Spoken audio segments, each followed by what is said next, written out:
Hello दोस्तों, स्वागत है आपका हमारे चैनल चैंपियन जैद पर। मैं हूं आपका दोस्त मोहम्मद जैद। और दोस्तों हम लोग पहुंच चुके हैं फिजिक्स में थर्ड चैप्टर पर, that is kinetic theory of gases and radiations. तो हम लोगों ने already mechanical properties of fluids और बहुत सारे चैप्टर्स को कंप्लीट कर लिया है और अब जाके हम लोग थर्ड चैप्टर पे आ रहे हैं। तो आप लोग टेंशन मत लो, एट दी एंड जो फोर्थ चैप्टर का एंड पार्ट है वो भी मैं करा ही दूंगा, टेंशन मत लो, ठीक है। बाकी जो मैग्नेटिक मटेरियल और सेमीकंडक्टर रह रहा है वो मैं आप लोगों को 20 जनवरी से पहले अपलोड करके दे दूंगा, ठीक है। क्योंकि अब देखो वो एंड के चैप्टर्स हैं तो मुझे पता है वो आपके एग्जाम टाइम पे ही पढ़ोगे, तो 20 जनवरी को भी खैर एक महीना बचा ही रहेगा एग्जाम को, है ना। तो मैं उस टाइम में आप लोगों को अपलोड करके दे दूंगा। एंड आई एम सॉरी, मैं उसको लैपटॉप पे ही पढ़ा पाऊंगा, ठीक है। बाकी आप लोगों को समझता है तो ठीक है, वरना फिर किसी और के भी आप लेक्चर्स देख सकते हो, क्योंकि कोई सोर्स मेरे पास अवेलेबल नहीं है ना। चलो तो हम लोग शुरू करते हैं आज अपना chapter kinetic theory of gases and radiation. Okay, तो काइनेटिक थ्योरी ऑफ गैस जो चैप्टर है वो उनको बहुत ही ज़्यादा आसानी से समझ जाएगा जिन्होंने last year states of matter को पढ़ा है, ठीक है। करेक्शन, चैंपियन जैद से पढ़ा है, ठीक है। क्योंकि अगर आपने मुझसे पढ़ा है last year kinetic theory of states of matter, तो इस साल आप लोगों को kinetic theory of gases and radiation में मोस्टली चीज़ें तो यूं ही आ जाएंगी। क्यों? क्योंकि kinetic theory of gas is totally based on states of matter, मतलब वही है बेसिकली, ठीक है। और इसके बाद जो आप लोगों का रेडिएशंस का काइनेटिक थ्योरी है वो किस पर बेस्ड है, वो भी मैंने लास्ट ईयर थोड़ा बहुत आपको ब्लैक बॉडी वगैरह बना के समझाया था। हालांकि वो किस में था, थर्मल प्रॉपर्टीज ऑफ मैटर में था, ठीक है। तो एनसीईआरटी जैसे थर्मल प्रॉपर्टीज ऑफ मैटर अगर आप एनसीईआरटी में पढ़ते हो 11वीं में, और 11वीं में आप स्टेट्स ऑफ मैटर पढ़ते हो, तो इस साल आपको तीसरा चैप्टर बिल्कुल भी पढ़ने की जरूरत नहीं होगी, सब कुछ रहता है उसमें, ठीक है। बट हाँ, आपको पता है कि भाई आपने नहीं पढ़ा है तो मैं आपको ऑब्वियसली पढ़ाने जा रहा हूँ, ठीक है। तो ये चैप्टर को मैंने डिवाइड किया है 4 लेक्चर में।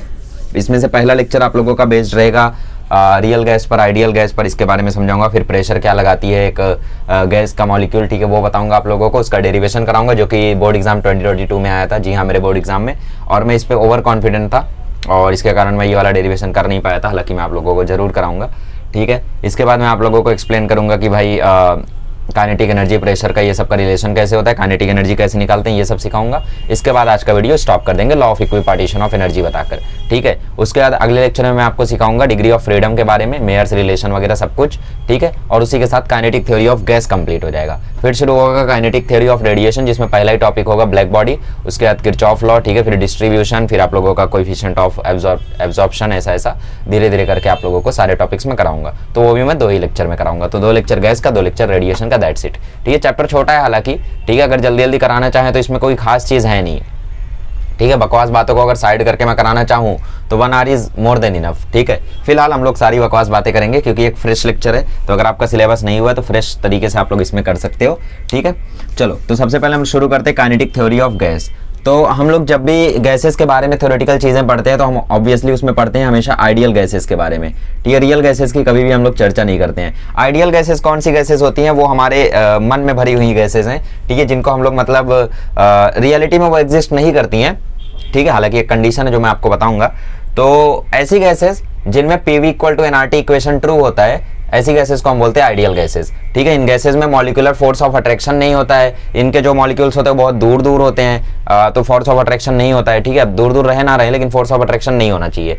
और ऐसे बहुत सारे केसेस हैं जो कि डिफाइन करते हैं एक आइडियल गैस को। जैसे आपने लास्ट ईयर अगर मेरा स्टेट्स ऑफ मैटर देखा है तो उसमें मैंने आपको पढ़ाया प्रॉपर्टीज ऑफ आइडियल गैस। हालांकि इस साल उसकी जरूरत नहीं है, हालांकि यही प्रॉपर्टीज हैं कि भाई उनकी कैसा, उनमें रैंडम मोशन होते रहता है, ठीक है। मॉलिक्यूलर फोर्स ऑफ अट्रैक्शन उनमें होता नहीं है, ठीक है। ऐसी चीजें रहती हैं तो उनको हम आइडियल गैस बोलते हैं। हालांकि ऐसी गैसेस तो एग्जिस्ट करती नहीं है ना। हमारे पास कैसी गैसेस एग्जिस्ट करती हैं? रियल गैसेस एग्जिस्ट करती हैं, तो उसके ऊपर हम थोड़ी देर बाद आते हैं। पहले हम लोग बात करते हैं आइडियल गैस के इक्वेशंस के बारे में, ठीक है।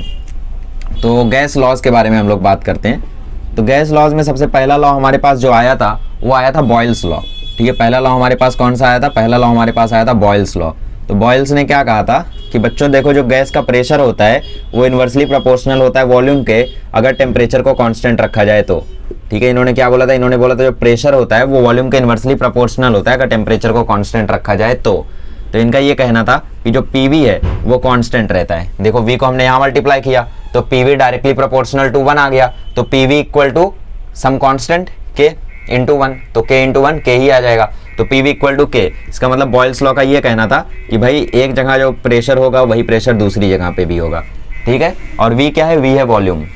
प्रेशर जो होता है वो वॉल्यूम के इनवर्सली प्रोपोर्शनल होता है, ऐसा किसका कहना था? ऐसा कहना था हमारे बॉयल्स का, ठीक है। जैसे इसमें एग्जांपल्स आपको दिया जाता है कि भाई जैसे यहाँ पे तुम्हारे पास एक सिलेंडर है, ठीक है, ये सिलेंडर ऐसा करके यहाँ पे एक बड़ा सा सिलेंडर है और दोनों में अगर सेम आइडियल गैस है, ठीक है, और अगर यहाँ पे प्रेशर लग रहा है 1 ATM और यहाँ का वॉल्यूम है 50 मीटर क्यूब, यहाँ पर अगर वॉल्यूम 100 मीटर क्यूब है तो तुम बताओ यहाँ का प्रेशर कितना है। तो तुम्हें करना कुछ नहीं है, P1 V1 equal to P2 V2 कर देना है। और हालांकि कंडीशन है कि अंदर जो गैसेज हैं वो टेम्परेचर 273 केल्विन पर हैं या 373 केल्विन पर गैसेज अंदर हैं। तो अगर अंदर गैसेज 373 केल्विन में है तो इसका मतलब ये है कि जो गैसेज का टेम्परेचर है वो कांस्टेंट है, 373 पे ही अटका है ना, चेंज थोड़ी हो रहा है। तो टेम्परेचर कांस्टेंट हो गया तो तुरंत रिलेशन लगा दो। तो P1 कितना है 1, V1 कितना है 50, P2 कितना है पता नहीं, V2 कितना है 100। तो तुम्हारा P का आंसर आ जाएगा 0.5, मतलब यहाँ पे प्रेशर कम होगा। ऑब्वियसली देखो वॉल्यूम यहाँ से यहाँ जाने में बढ़ा है तो प्रेशर यहाँ से यहाँ जाने में घटेगा ही। नेक्स्ट आता है हम लोगों का चार्ल्स लॉ। ठीक है, नेक्स्ट कौन सा आता है हम लोगों का, नेक्स्ट आता है चार्ल्स लॉ। चार्ल्स का क्या कहना था कि जो प्रेशर अगर हम लोग कांस्टेंट कर दें तो जो वॉल्यूम होता है, ठीक है, वॉल्यूम जो होता है वो डायरेक्टली प्रोपोर्शनल हो जाता है टी के। कब, अगर हम लोग प्रेशर कर दें कांस्टेंट तो, ठीक है। मतलब इनका कहना ये था कि भाई जो वॉल्यूम होता है वो टेम्परेचर के कांस्टेंट हो जाता है अगर हम लोग प्रेशर को कांस्टेंट कर दें तो, ठीक है, ओके। तो इसका मतलब क्या है, इसका मतलब अगर मैं टी को यहाँ लेकर आऊँ तो v बाई टी की वैल्यू जो है वो कांस्टेंट होगी इसमें, ठीक है। ये क्या सिग्निफाई करना चाह रहा है कि v1 बाई टी1 की वैल्यू जो है वो एक पॉइंट से दूसरे पॉइंट पर सेम होगी, ठीक है। जैसे मैं आप लोगों को बोलूँ कि एक चैम्बर है जहाँ पे चैम्बर का टेम्परेचर जो है वो अलग अलग है, ठीक है। मान लो यहाँ पे चैम्बर का टेम्परेचर जो है, ठीक है, मान लो यहाँ पे चैम्बर का जो टेम्परेचर है वो है 350 केल्विन और यहाँ पे जो चैम्बर का टेम्परेचर है वो है मान लो यहाँ पे 500 केल्विन, ठीक है। और दोनों जगह पर गैसेस का जो प्रेशर है वो सेम है, प्रेशर दोनों जगह पे 1 ATM है मान लो, ठीक है। यहाँ पे अगर वॉल्यूम 50 मीटर क्यूब है तो यहाँ पे वॉल्यूम बताओ कितना होगा। तो तुम्हें करना कुछ नहीं है, V1 बाई T1 को V2 बाई T2 के इक्वल कर देना। तो V1 कितना है 50, T1 कितना है 350, V2 कितना है पता नहीं पर T2 पता है 500, ठीक है। 0 से 0 खत्म, 5 सते 35, तो V2 आ जाएगा तुम्हारा 500/7 तो 71, ठीक है, 71 point something decimetre cube metre cube, ठीक है। अच्छा एक और चीज़, जो गैसेस का वॉल्यूम होता है, अगर आपने लास्ट ईयर लेक्चर देखा है हम लोगों का स्टेट्स ऑफ मैटर का, तो उसमें मैंने आपको बताया था कि गैस का वॉल्यूम क्या होता है। गैस का वॉल्यूम वही वॉल्यूम होता है जो वॉल्यूम होता है उस कंटेनर का जिसमें वो गैस रखी हुई है। मतलब अगर एक गैस को तुम लोग 10 ml के कंटेनर में रखोगे तो उस गैस का वॉल्यूम 10 ml हो जाएगा। बट तुम उसी गैस को अगर तुम एक 100 ml के कंटेनर में रख दोगे तो उसी का वॉल्यूम 100 ml हो जाएगा। ऐसा क्यों? क्योंकि जो गैसेज होती हैं वो फैल जाती हैं, ठीक है। जितना बड़ा वॉल्यूम तुम उनको दोगे उतना ही ज़्यादा वो फैल जाएंगी। इसका मतलब अगर कोई गैस अर्थ पे है तो उसका वॉल्यूम अर्थ के वॉल्यूम के बराबर है। यस, है, रियलिटी है भाई। जैसे मैं किसी गैस को अगर इस पेन के कैप में रख दूं तो उसका वॉल्यूम इतना ही रहेगा, बट उसी गैस को निकाल के अगर मैं एक बड़ी सी बॉटल में रख दूं जिसका वॉल्यूम अगर 100 लीटर है तो उस गैस का वॉल्यूम 100 लीटर हो जाएगा। क्यों? क्योंकि वो गैस एक्सपांड होती है, ठीक है, ओके। तो आई होप आप लोगों को समझा होगा। ऐसे ही जब हम लोग रियल गैस का इक्वेशन निकालते हैं तो वो आता है PV इक्वल टू ZRT, है ना, ऐसा कुछ आता है। तो क्या होता है, वो कंप्रेसिबिलिटी फैक्टर हम लोग उसको बोलते हैं उसमें, है ना, जो कि आइडियल गैसेस के केसेस में कितना हो जाता है, 1 हो जाता है ना। तो ऐसी ऐसी चीज़ें होती हैं जो कि आप लोगों ने अगर पढ़ा होगा लास्ट ईयर तो थोड़ा बहुत आइडिया होगा, बाकी नहीं पढ़ा तो कोई दिक्कत नहीं है इसमें, ठीक है। नॉर्मली आप लोग ऐसा समझते चलो, ओके। नेक्स्ट हम लोगों का जो लॉ आता है वो आता है गे-लुसेक लॉ, ठीक है, गे-लुसेक लॉ। स्पेलिंग में देख लेता हूँ गे-लुसेक की सही है या नहीं, सही है। तो गे-लुसेक लॉ है ये, ठीक है। तो गे-लुसेक ने क्या कहा था कि अगर हम लोग वॉल्यूम को कांस्टेंट कर दें तो जो प्रेशर होता है वो डायरेक्टली प्रोपोर्शनल हो जाता है टेम्परेचर के। जो प्रेशर होता है वो डायरेक्टली प्रोपोर्शनल हो जाता है टेम्परेचर के। कब? जब हम लोग वॉल्यूम को कर दें कांस्टेंट, ठीक है। इस केस में हमने क्या किया, हमने वॉल्यूम को कर दिया कांस्टेंट। इसका एग्जांपल तुम ऐसे ले सकते हो कि मान लो तुम्हारे पास 2 कंटेनर है, ठीक है। एक कंटेनर यहाँ पे है और एक कंटेनर यहाँ पे है। इन दोनों का वॉल्यूम मान लो 1 लीटर है, 1 लीटर है, ठीक है। बट तुम इस कंटेनर को क्या कर रहे हो, यहाँ से हीट प्रोवाइड कर रहे हो। मान लो इसका वॉल्यूम भी 1 लीटर है, बट इस कंटेनर को तुम यहाँ से हीट प्रोवाइड कर रहे हो। तो इस कंटेनर को जब तुम यहाँ से हीट प्रोवाइड करोगे, ठीक है, तो इसका टेम्परेचर बढ़ेगा ऑब्वियसली। तो अगर इसका टेम्परेचर मान लो 500 केल्विन है और इसका टेम्परेचर मान लो 400 केल्विन है, ठीक है, और यहाँ पे प्रेशर अगर 1 ATM है तो यहाँ का प्रेशर बताओ कितना होगा। तो तुम्हें पता है P directly proportional to T है। इसका मतलब P1 बाई T1 जो है वो P2 बाई T2 के इक्वल होगा, है ना, समझ गए, ठीक है। इसका मतलब क्या है, इसका मतलब ये है कि P बाई T क्या है, कांस्टेंट है, समझ रहे हो ना। तो P1 बाई T1 मतलब 1/400 इक्वल टू हो जाएगा x/500, ठीक है। तो x की वैल्यू आ जाएगी 1.25, 5/4 आ जाएगा 1.25, तो 1.25 ATM प्रेशर यहाँ पे आ जाएगा, ठीक है। इसके बाद आया एवोगैड्रो हाइपोथेसिस, ठीक है, एवोगैड्रो हाइपोथेसिस। एवोगैड्रो हाइपोथेसिस ने क्या बोला कि भाई देखो, जब भी हम लोग प्रेशर और टेम्परेचर को कांस्टेंट कर देंगे तो जो वॉल्यूम होता है गैस का वो डायरेक्टली प्रोपोर्शनल हो जाएगा उसके नंबर ऑफ मोल्स के। कब? जब हम लोग प्रेशर और टेम्परेचर कांस्टेंट कर देंगे। ठीक है, इन्होंने बोला कि जो वॉल्यूम होता है गैसेस का वो डायरेक्टली प्रोपोर्शनल हो जाएगा उसके नंबर ऑफ मोल्स के। मतलब जो वॉल्यूम वो ऑक्यूपाई करेगी वो किसके इक्वल होगा? उसके नंबर ऑफ मोल्स के इक्वल होगा। कब? जब प्रेशर और टेम्परेचर हो जाए कांस्टेंट। ठीक है, इसका मतलब V1/N1 इक्वल टू V2/N2, ये सब तो समझ रहे हो ना तुम? ओके, तो ये आया हम लोगों का चौथा लॉ। तो ये सारे लॉज को जब देखा जा रहा था तो सब लोग ये समझ रहे थे कि भाई चारों लॉज जो है वो एक सिंपल से फॉर्मूले की तरफ इशारा कर रहे हैं।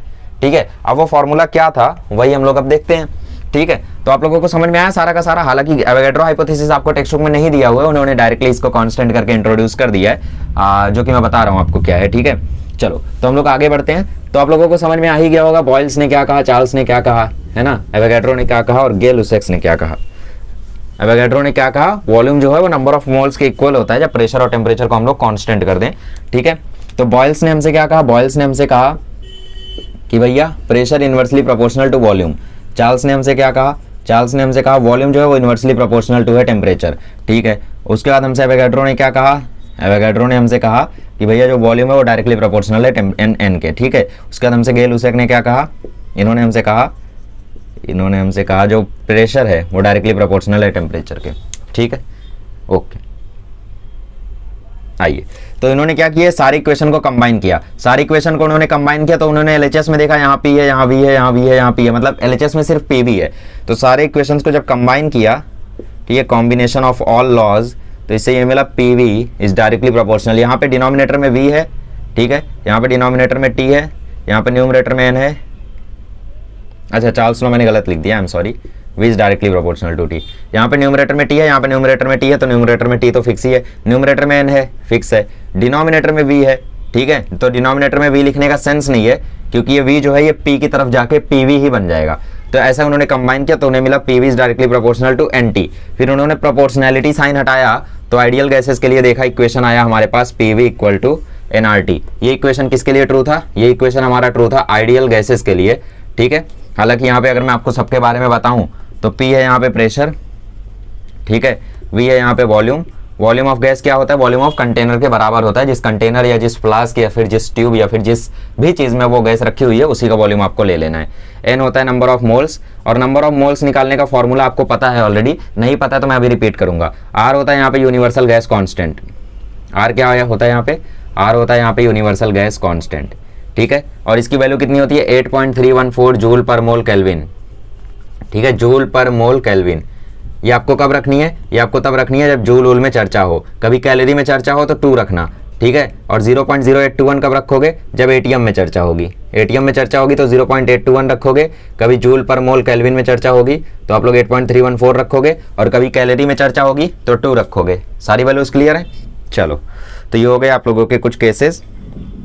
ठीक है, आई होप आप लोगों को समझ में आया होगा। अब देखो, मैंने बोला नंबर ऑफ मोल्स निकालने का आपके पास फॉर्मूला था, लास्ट ईयर मैंने आपको बताया था। क्या था? मास अपॉन मोलर मास।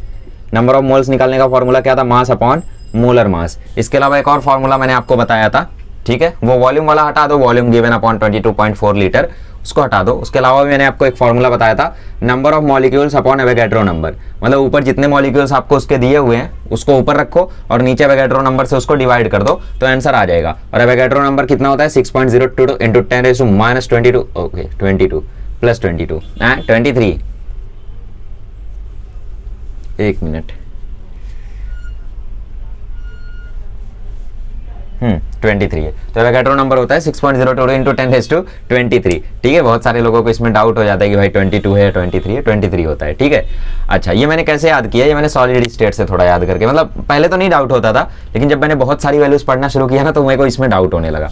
अब सबको नहीं होता तो तुम्हें नहीं होना चाहिए, ठीक है। ऐसा नहीं है कि भाई मेरे को होता था तो तुम्हारे पास ट्रांसफर हो गया, ऐसा नहीं होना चाहिए, ठीक है, डाउट मत करना। तो ये होता है नंबर ऑफ मोल्स का फॉर्मूला, ठीक है। तो पीवी इक्वल टू एनआरटी तो तुमने 11th में पढ़ा ही था, सिंपल। तो उन्होंने क्या किया? इस नंबर ऑफ मोल्स को रिप्लेस किया, तो पीवी इक्वल टू आ गया capital N upon N A into R T. ठीक है, उन्होंने क्या किया? इस नंबर ऑफ मोल्स की जगह पे एन अपॉन एन ने रिप्लेस किया, क्योंकि एन क्या है? स्मॉल एन क्या है? नंबर ऑफ मोल्स ही है, ठीक है। तो इसको रिप्लेस किया तो एन अपॉन एन ने आया। अब ध्यान से देखो तो यहाँ पे 2 कांस्टेंट हो गए। यहाँ पे प्रोपोर्शनलिटी साइन हटी तो कांस्टेंट आर आया था, जिसको हमने बोला यूनिवर्सल गैस कांस्टेंट। यूनिवर्सल का मतलब क्या होता है कि आप लोग किसी भी गैस के लिए लगाओगे तो फॉर्मूला यही आएगा। जैसे यूनिवर्सल ग्रेविटेशनल कांस्टेंट है, कैपिटल जी, तो उसकी वैल्यू कभी चेंज नहीं होगी, चाहे तुम किसी भी मासेस के लिए लगाओगे, अर्थ और सन के बीच में लगाओ, या मेरे और मोबाइल के बीच में लगाओ, या फिर अपने और मार्कर के बीच में लगाओ, किसी के बीच में भी लगाओ, जी की वैल्यू कैपिटल वही रहेगी, इसलिए यूनिवर्सल गैस कांस्टेंट। ठीक है, अब यहाँ पे क्या देखा गया कि भाई पीवी इक्वल टू आ गया capital N upon Avogadro number into RT. Capital N क्या है यहाँ पे, नंबर ऑफ मॉलिक्यूल्स है। ठीक है, तो उन्होंने देखा भाई आर भी यहाँ पे कांस्टेंट है, यूनिवर्सल गैस कांस्टेंट, और एवोगैड्रो नंबर भी यहाँ पे कांस्टेंट है, तो इन दोनों को कंबाइन करके एक नया कांस्टेंट बनाया गया और इसको लिखा गया पीवी इक्वल टू एन के बी टी, और इस के बी को बोला जाता है बोल्ट्जमैन कांस्टेंट। सुना नहीं होगा कभी, है ना, हालांकि एनसीईआरटी में पहले ही पढ़ा दिया जाता है। तो के बी को हम लोग बोलते हैं बोल्ट्जमैन कांस्टेंट। ठीक है, क्या बोलते हैं इसको हम लोग, बोल्ट्जमैन कांस्टेंट, यहां से आता है बोल्ट्जमैन कांस्टेंट हमारा। ठीक है, अब इसकी वैल्यू अलग अलग हो सकती है, जैसे आर की वैल्यू अलग रखो, ठीक है, 8.314 रखो, 0.0821 रखो, उस पर डिपेंड करता है। इसके लिए मैं केबी की कोई एक वैल्यू नहीं लिख रहा हूँ। ठीक है, ओके, तो ये था हमारा बोल्ट्जमैन कांस्टेंट। अब देखो यहाँ पे बोल्ट्जमैन कांस्टेंट का यूनिट वगैरह, डायमेंशन वगैरह एग्जाम में आता है, तो उसका हम लोग डायमेंशन वगैरह निकाल लेते हैं। ठीक है, जैसे नंबर ऑफ मॉलिक्यूल्स का तो कोई यूनिट होगा नहीं, नंबर ऑफ मॉलिक्यूल्स किस में होंगे, किसी में भी नहीं, ऐसे ही होंगे। ठीक है, तो केबी का हम लोग डायमेंशन निकाल लेते हैं। प्रेशर होता है एटीएम में, वॉल्यूम होता है लीटर में, ठीक है, और अपॉन टेम्परेचर होता है केल्विन में। तो बोल्ट्जमैन कांस्टेंट की यूनिट होती है एटीएम लीटर पर केल्विन। ठीक है, लीटर एटीएम पर केल्विन भी आप लोग बोल सकते हो। हालांकि अब इसकी जो डायमेंशन एनालिसिस है वो आप लोग मुझे करके दिखा देना। प्रेशर है तो भाई न्यूटन पर मीटर स्क्वायर हो गया, वॉल्यूम है तो L3 हो गया, न्यूटन पर मीटर स्क्वायर मतलब L1 m1 t-2 upon L2, मतलब L-1 m1 t-2 into L3, तो L2 आ जाएगा m1 t-2, और नीचे आ जाएगा केल्विन, तो L ठीक है, मतलब आप लोग करके देख लेना इसको। चलो मैं इसका डायमेंशन लिख देता हूँ, टाइम नहीं वेस्ट करूंगा मैं फालतू में, लिख देता हूँ डायरेक्ट। ठीक है, चलिए, तो ये होता है इसका डायमेंशन, मैंने सही निकाला था जो मैं ओरली कर रहा था। ठीक है, यही था L2 m1 t-2 k-1, और इसकी यूनिट होती है एटीएम लीटर पर केल्विन, या फिर एटीएम लीटर को आप लिख सकते हो जूल। ठीक है, तो जूल पर केल्विन भी इसकी यूनिट होती है। अच्छा, इसकी वैल्यू की बात करें तो वैल्यू देखो चेंजिंग है, बट आर की वैल्यू अगर आप 8.314 रखते हो तो 8.314 को 6.022 इंटू 10⁻23 से डिवाइड करो तो 8/6 1.38, तो इसकी वैल्यू आपको मिल जाएगी 1.38 इंटू 10⁻23। ये जूल वगैरह में अगर रखते हो तो ये वैल्यू आपको मिल जाएगी। ठीक है, अच्छा चलो आगे बढ़ते हैं फिर हम लोग, और अभी हम लोग देखते हैं आइडियल गैस और रियल गैस के बीच का फर्क क्या होता है। बोल्ट्जमैन कांस्टेंट समझ गया, डायमेंशन याद कर लो, यूनिट याद कर लो, वैल्यू याद कर लो, थोड़ा सा इंपॉर्टेंट है। ठीक है, चलिए अभी हम लोग बात करते हैं रियल गैस और आइडियल गैस के बारे में।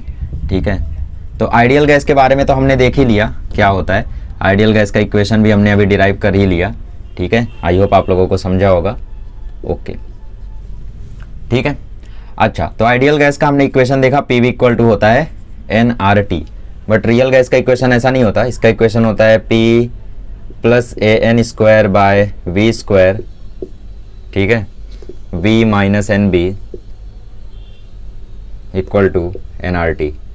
ठीक है, P plus AN² by V² into V minus NB equal to nRT। यहाँ पे A और B कॉन्स्टेंट्स होते हैं, इनको वंडर वाल कॉन्स्टेंट बोला जाता है। ठीक है, और कैसा आइडियल गैस से रियल गैस डेविएटेड कितना है उसको निकालने के लिए हम लोग यूज करते हैं equation PV equal to ZRT का, जहाँ पे Z जो है वो होता है कंप्रेसिबिलिटी फैक्टर। ये हमें ये बताता है कि भाई रियल गैस जो है वो आइडियल गैस से कितना ज़्यादा डेविएटेड है।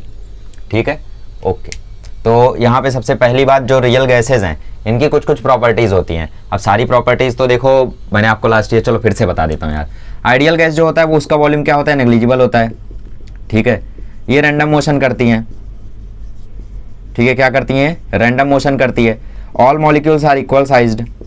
ठीक है, all molecules are equal sized, are of equal size, सारे मॉलिक्यूल की साइज जो है वो इक्वल होती है। ठीक है, नो फोर्स ऑफ अट्रैक्शन, इनके बीच में कोई फोर्स ऑफ अट्रैक्शन नहीं होता है। हालांकि रियल गैसेज में ये जरूर होता है। ठीक है, क्योंकि वॉल्यूम तो नेग्लिजिबल हो नहीं सकता भाई। आइडियल गैसेज में हम क्या मानते हैं, हमने पूरी की पूरी गैसेज को कंप्रेस करके ले जाके एक छोटे से कोने में डाल दिया। मतलब जैसे ये कंटेनर है, ठीक है, अब तुम्हें पता है अगर कोई रियल गैस है तो उसका वॉल्यूम जो है इस कंटेनर में वो इस कंटेनर के इक्वल होगा। मतलब इस कंटेनर में तुम जो भी गैस डालोगे उसका वॉल्यूम किसके इक्वल होगा, इस कंटेनर के वॉल्यूम के। लेकिन आइडियल गैस में हम क्या करते हैं, उनको ले जाके यहाँ पे छोटी सी जगह में कंप्रेस कर देते हैं, तो नेग्लिजिबल वॉल्यूम होता है।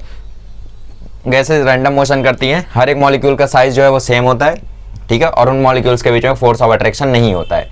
ठीक है, तो ये होती है हमारी आइडियल गैस, मतलब हमारी सोची हुई गैस। लेकिन ऐसा मनगढ़ंत गैस तो रियलिटी में एग्जिस्ट करती नहीं है, है ना। रियलिटी में तो रियल गैस एग्जिस्ट करती है, हम जो भी मनगढ़ंत चीज़ें बनाते हैं वो रियलिटी में तो ऑब्वियसली एग्जिस्ट नहीं ही करती है, बट ठीक है हमारे ख्वाबों में जिंदा है। तो रियल गैस को हम लोग आइडियल गैस की तरफ थोड़ा तो ले ही जा सकते हैं। जैसे हम अपने बारे में बहुत कुछ सोचते हैं, हम बहुत पढ़ाई करें, ठीक है, हम शरारत ना करें, हम बहुत ही अच्छे से रहें, ठीक है, अपने पेरेंट्स को हमेशा खुश रखें, है ना, उनको कोई प्रॉब्लम ना दें, बट ऐसा होता नहीं है। लेकिन उतना ना कर पाना ठीक है, बट उसके जितना तो कर ही सकते हैं हम लोग। मतलब मुझे पता है भाई, अगर मैं कोशिश करूँ तो मैं दिन भर नहीं पढ़ सकता, लेकिन मैं थोड़ा ज़्यादा तो पढ़ ही सकता हूँ। 10 घंटे तो मैं नहीं पढ़ सकता, 6 घंटे तो पढ़ ही सकता हूँ। मतलब आइडियल केस पूरा तरीके से तो हम लोग नहीं बन सकते, लेकिन थोड़ा सा उसकी तरफ तो हम लोग जा ही सकते हैं, ठीक है। क्या कहना चाह रहा हूँ मैं, ये कहना चाह रहा हूँ कि रियल गैस को हम लोग आइडियल गैस कैसे बना सकते हैं। रियल गैस को आइडियल गैस बनाने के लिए 2 तरीका है। एक तो ये है कि प्रेशर बहुत कम कर दो, ठीक है, प्रेशर बहुत ही ज़्यादा कम कर दो। क्यों? क्योंकि जब प्रेशर कम होगा तो मॉलिक्यूल्स बिखरने लगेंगे, ठीक है। क्या होगा, एक दूसरे से वो बिछड़ने लगेंगे। एक्चुअली मैं सोच रहा था बिखरने बोलूँ या बिछड़ने बोलूँ, तो इसके कारण वो हुआ, ठीक है, माइंड गेम है सब कुछ। तो लो प्रेशर कर दोगे तो मॉलिक्यूल्स एक दूसरे से बिछड़ने लगेंगे, बिखरने लगेंगे। तो जब बिखरेंगे वो, तो उनके बीच में फोर्स ऑफ अट्रैक्शन कम हो जाएगा। क्यों? क्योंकि मॉलिक्यूल्स दूर दूर हो जाएंगे। अगर मॉलिक्यूल्स दूर दूर हो गए तो उनके बीच में फोर्स ऑफ अट्रैक्शन ऑब्वियसली कम हो जाएगा। प्रेशर कम करने से होगा ये। और उसके साथ हम लोग कर दें हाई टेम्परेचर, ठीक है, उसके साथ हम लोग क्या करते हैं, टेम्परेचर बढ़ा दें। अब इससे क्या होगा, अगर हम लोग टेम्परेचर बढ़ा देंगे तो मॉलिक्यूल्स फटाफट अपना रैंडम मोशन करेंगे, ठीक है। तो at high temperature low pressure ideal gases real gases behave like ideal gases, ठीक है, बिहेव लाइक बोला है यहाँ पे, ठीक है। लाइक मतलब क्या होता है, उसकी तरह, वो ही नहीं बन जाती लेकिन उसकी तरह बन सकती हैं। जैसे हम लोग कोशिश करते हैं 10 घंटे पढ़ें, लेकिन 9 घंटे तो पढ़ ही सकते हैं। तो थोड़ा तो आइडियल केस हुआ ना, 9 घंटे पढ़ रहे हैं, पेरेंट्स को परेशान नहीं कर रहे हैं, ठीक है, पेरेंट्स को दुख नहीं दे रहे हैं, और बहुत सारी चीज़ें हम लोग वो नहीं कर रहे हैं, तो ऑब्वियसली यहाँ पे आइडियल केस थोड़ा तो झुका वो उसकी तरफ, मतलब वो नहीं तो 90% तो हुआ उसका, है ना। तो at low pressure high temperature real gases behave like ideal gases. ये बहुत इंपॉर्टेंट PYQ है, मतलब ये कौन से एग्जाम में नहीं आया है यार, ठीक है। अब तो बोर्ड एग्जाम में आता है, इसकी आके एकदम इज्जत ही खत्म हो गई, तो अब ये बोर्ड एग्जाम में आता है, तो इसको नोट डाउन कर लो, ठीक है। तो रियल गैसेस को हम लोग इस तरीके से आइडियल गैस में कन्वर्ट कर सकते हैं। अब देखो यहाँ पे एक कॉन्सेप्ट आता है मीन फ्री पाथ का, हो गया आइडियल गैसेस और रियल गैसेस का यही कंसेप्ट है, इसको अपनी बुक में लिख लो। अगला कंसेप्ट देखते हैं जो कि होता है mean free path. Mean free path क्या होता है देखो बताता हूँ, चलिए आगे बढ़ते हैं और अभी हम लोग देखते हैं what is mean free path. बहुत ही इजी सा टॉपिक है, ठीक है, बहुत ही इजी सा टॉपिक है, कुछ भी खास नहीं है इसमें। देखो सबसे पहली बात, जो आप लोगों के गैस के मॉलिक्यूल्स होते हैं, आइडियल गैस के मॉलिक्यूल्स, वो ऑब्वियसली रैंडम मोशन करते हैं। तो इस रैंडम मोशन के दौरान, क्योंकि आपको पता है सारे मॉलिक्यूल्स को आइडियल गैसेस में हम सेम साइज का मानते हैं, सेम शेप का मानते हैं, तो उन मॉलिक्यूल्स के बीच में इलास्टिक कोलिजन होते रहता है। जैसे मॉलिक्यूल यहाँ है, यहाँ है, यहाँ है, यहाँ है, ठीक है, सारे के सारे कैसा इक्वल शेप एंड साइज के होते हैं। तो इनके बीच में जैसे ये यहाँ गया, इससे टकराया, ये इससे टकराया, ये इससे टकराया, ये इससे टकराया, ये इससे टकराया, ये इससे, ये इससे, और फिर उसके बाद ये इससे। तो हर एक मॉलिक्यूल के बीच में कुछ ना कुछ यहाँ पे इलास्टिक कोलिजन होते रहता है, ठीक है। इलास्टिक कोलिजन मतलब ऐसा कोलिजन जिसमें काइनेटिक एनर्जी मोमेंटम कंजर्व हो जाता है, ठीक है, काइनेटिक एनर्जी कंजर्व हो जाती है, मतलब लॉस ऑफ काइनेटिक एनर्जी यहाँ पे 0 होता है, ठीक है। ओके, तो इलास्टिक कोलिजन के बारे में डीप वीप में जानना है तो 11th का टॉपिक देख सकते हो, बाकी अभी जनरली इतना समझ लो, ठीक है। अच्छा, तो मीन फ्री पाथ क्या होता है, देखो ये मॉलिक्यूल जब इस मॉलिक्यूल से टकराया, तो ये मॉलिक्यूल इस मॉलिक्यूल को टकराने के लिए कुछ ना कुछ डिस्टेंस कवर किया, मान लेते हैं वो डिस्टेंस है लैम्बडा, ठीक है। फिर ये मॉलिक्यूल इस मॉलिक्यूल से टकराया, इसने भी कुछ डिस्टेंस ट्रेवल किया लैम्बडा, तो इसी लैम्बडा को हम लोग बोलते हैं फ्री पाथ। क्या बोलते हैं इसी लैम्बडा को हम लोग? Free path. So free path is the distance between 2 successive collision, ठीक है। Free path is the distance between 2 successive collision, ठीक है। 2 सक्सेसिव कोलिजन जो होते हैं उनके बीच की जो डिस्टेंस होती है उसको हम क्या बोलते हैं? उसको हम बोलते हैं फ्री पाथ, ठीक है। और ये डिस्टेंस जो है ये बहुत सारे मॉलिक्यूल्स यहाँ पे हैं, तो सभी मॉलिक्यूल्स का हम लोग एवरेज ले लेते हैं, तो ये हो जाता है लैम्बडा एवरेज, और इसी लैम्बडा एवरेज को हम लोग बोल देते हैं मीन फ्री पाथ, ठीक है। और ऐसा देखा गया कि जो लैम्बडा है वो भाई डायमीटर पे इन्वर्सली डिपेंड कर रहा है, ठीक है, ऐसा है। तो लैम्बडा का फॉर्मूला बना दिया गया 1/√2 पाई d स्क्वायर n/v, ठीक है। Lambda equal to 1/√2 pi d square इधर n/v, ठीक है। ऐसा फॉर्मूला बना दिया गया मीन फ्री पाथ का। तो मीन फ्री पाथ का बस आपको मीनिंग याद रखना है, ये फॉर्मूला याद रखना है, बाई चांस किसी क्वेश्चन में अगर लग जाए तो ध्यान रखना, ठीक है। n क्या है यहाँ पे? नंबर ऑफ मॉलिक्यूल्स है, और v क्या है? वॉल्यूम। अच्छा, यहाँ पे क्वेश्चन आपको एक पूछा है कि obtain the mean free path for nitrogen eight 0 degree Celsius and 1 atm pressure, the molecular diameter of nitrogen is this. ठीक है, तो प्रेशर आपको यहाँ पे दे रखा है 1 atm। ओके, और आप लोगों को मॉलिक्यूलर डायमीटर मतलब डी की वैल्यू भी आपको दे रखा है 324 पिकोमीटर। ठीक है, ओके, तो यहाँ पे प्रेशर को इन्होंने पास्कल में चेंज किया है। ठीक है, उसकी ज़रूरत तो खैर हाँ ठीक है कर सकते हो, क्योंकि के भी जब आप रखोगे। ठीक है, अच्छा, टेम्परेचर भी दे रखा है 0 डिग्री सेल्सियस मतलब 273 केल्विन। ठीक है, अच्छा, तो हमें यहाँ पे n की वैल्यू नहीं दी है ना, ये n की वैल्यू हमें नहीं मालूम है। वॉल्यूम मालूम है क्या? वॉल्यूम दे रखा है? वॉल्यूम भी नहीं दे रखा है, तो हमें नंबर ऑफ मॉलिक्यूल्स भी नहीं मालूम है, हमें वॉल्यूम भी नहीं मालूम है। तो हम लोग लैम्डा कैसे निकालेंगे? अच्छे से निकालेंगे। कैसे? पी बी इक्वल टू हम जानते हैं फॉर्मूला होता है एन के बी इंटू टी। हमें क्या चाहिए? हमें एन बाई वी की वैल्यू चाहिए, तो इस वी को एन के नीचे भेज दो। So therefore P by K B into T equal to N by V. अब आपको पी पता है, बोल्ट्जमैन कांस्टेंट की वैल्यू पता है, टेम्परेचर की वैल्यू पता है, डाल दो, आ जाएगा। ठीक है, और यहाँ से जब एन बाई वी आ जाए तो आप लोग क्या करना, उसको यहाँ रख देना और यहाँ पे रख के आप लोग सॉल्व कर लेना। ईजी है। चलो, तो आई होप आप लोगों का ये क्वेश्चन बन जाएगा। इन्होंने क्या किया है, इन्होंने आप लोगों को एन बाई वी की जगह पी रख दिया है। ठीक है, एन बाई वी की जगह सिर्फ पी रखा है क्योंकि के बी टी ऊपर चला गया। अच्छा ठीक है, वही किया उन्होंने भी। तो एन बाई वी की जगह आप लोग इसकी वैल्यू कैलकुलेट करो, इसको यहाँ पे रख दो, बात खत्म। ठीक है, बोल्ट्जमैन कांस्टेंट की वैल्यू वही जूल पर केल्विन वाली। ठीक है, अच्छा चलो मैं सॉल्व करके दे देता हूँ। आपको डायमीटर पता है, आपको प्रेशर पता है, प्रेशर को एटीएम से इनमें पास्कल में कन्वर्ट कर लो आप लोग। ठीक है, तो ये हो जाएगा 1.01325 इंटू 10⁵ पास्कल। प्रेशर कन्वर्ट हो गया, अब इसमें रख दो। सो लैम्डा इक्वल टू, अच्छा प्रेशर को हमने पास्कल में क्यों कन्वर्ट किया? क्योंकि यहाँ पे डिस्टेंस का भी खेल है, डिस्टेंस आपको सेंटीमीटर वगैरह में है, तो ये पास्कल में रहना जरूरी है। ठीक है, ओके, तो लैम्डा इक्वल टू आ जाएगा 1/√2, पाई की वैल्यू 3.14, डी स्क्वायर 324 इंटू 10⁻12। ठीक है, अगर इसको मीटर में कन्वर्ट करने जाओगे तो 10⁻12 मीटर आएगा, और इसका स्क्वायर होगा तो 324 इंटू 324 दो बार आएगा, और 10⁻12 का स्क्वायर होगा तो 10⁻24 हो जाएगा। सो 324 इंटू 324 इंटू 10⁻24। ठीक है, एन बाई वी की जगह P by K B T, P की वैल्यू है 10⁵ इंटू 1.01, नीचे के बी टी ऊपर चला जाएगा। ठीक है, तो ऊपर आ गया तो ये आ जाएगा 1.38 इंटू 10⁻23। टेम्परेचर है 273। ठीक है, 273। ओके, तो अब देखो कैंसिलेशन वगैरह करके लैम्डा की वैल्यू तुम निकाल सकते हो। ऐसे हम लोग मीन फ्री पाथ की वैल्यू कैलकुलेट करते हैं। ठीक है, तो होता क्या है, दो मॉलिक्यूल्स के बीच में कॉलिजन होते रहता है। दो मॉलिक्यूल्स के बीच की जो डिस्टेंस होती है कॉलिजन के लिए, उसको हम क्या बोलते हैं? Free path. So it is the distance between two successive collisions. जो भी दो कॉलिजन्स हो रहे हैं उनके बीच की जो डिस्टेंस होती है उसको हम क्या बोलते हैं? उसको हम बोलते हैं फ्री पाथ। ठीक है, इसका एवरेज हम लोग ले लेते हैं। तो ये ऐसा देखा गया कि जो इसका एवरेज है वो डायरेक्टली प्रोपोर्शनल आ रहा है, वॉल्यूम के इन्वर्सली प्रोपोर्शनल आ रहा है, डायमीटर ऑफ द ट्यूब, मतलब जो भी डायमीटर में जो भी कंटेनर में ये चीज़ हो रही है उसके इन्वर्सली प्रोपोर्शनल आ रहा है। ठीक है, और वॉल्यूम के ये डायरेक्टली प्रोपोर्शनल आ रहा है, ऐसा सब देखा गया और उससे ये फार्मूला बता दिया गया। हालांकि इसका फार्मूला निकालना मैंने आपको शायद 11th में सिखाया था, बट वो ये फार्मूला नहीं था, वो अलग फार्मूला था। ठीक है, बट इन्होंने ऐसा करके दिया तो ये ज़्यादा आसान है। तो फार्मूला बहुत आसान है याद करना, lambda equal to 1/√2 pi D square N by V. ठीक है, तो इस तरीके से आप लोग इसको याद कर सकते हो। आगे बढ़ते हैं, अब देखते हैं pressure exerted by ideal gas.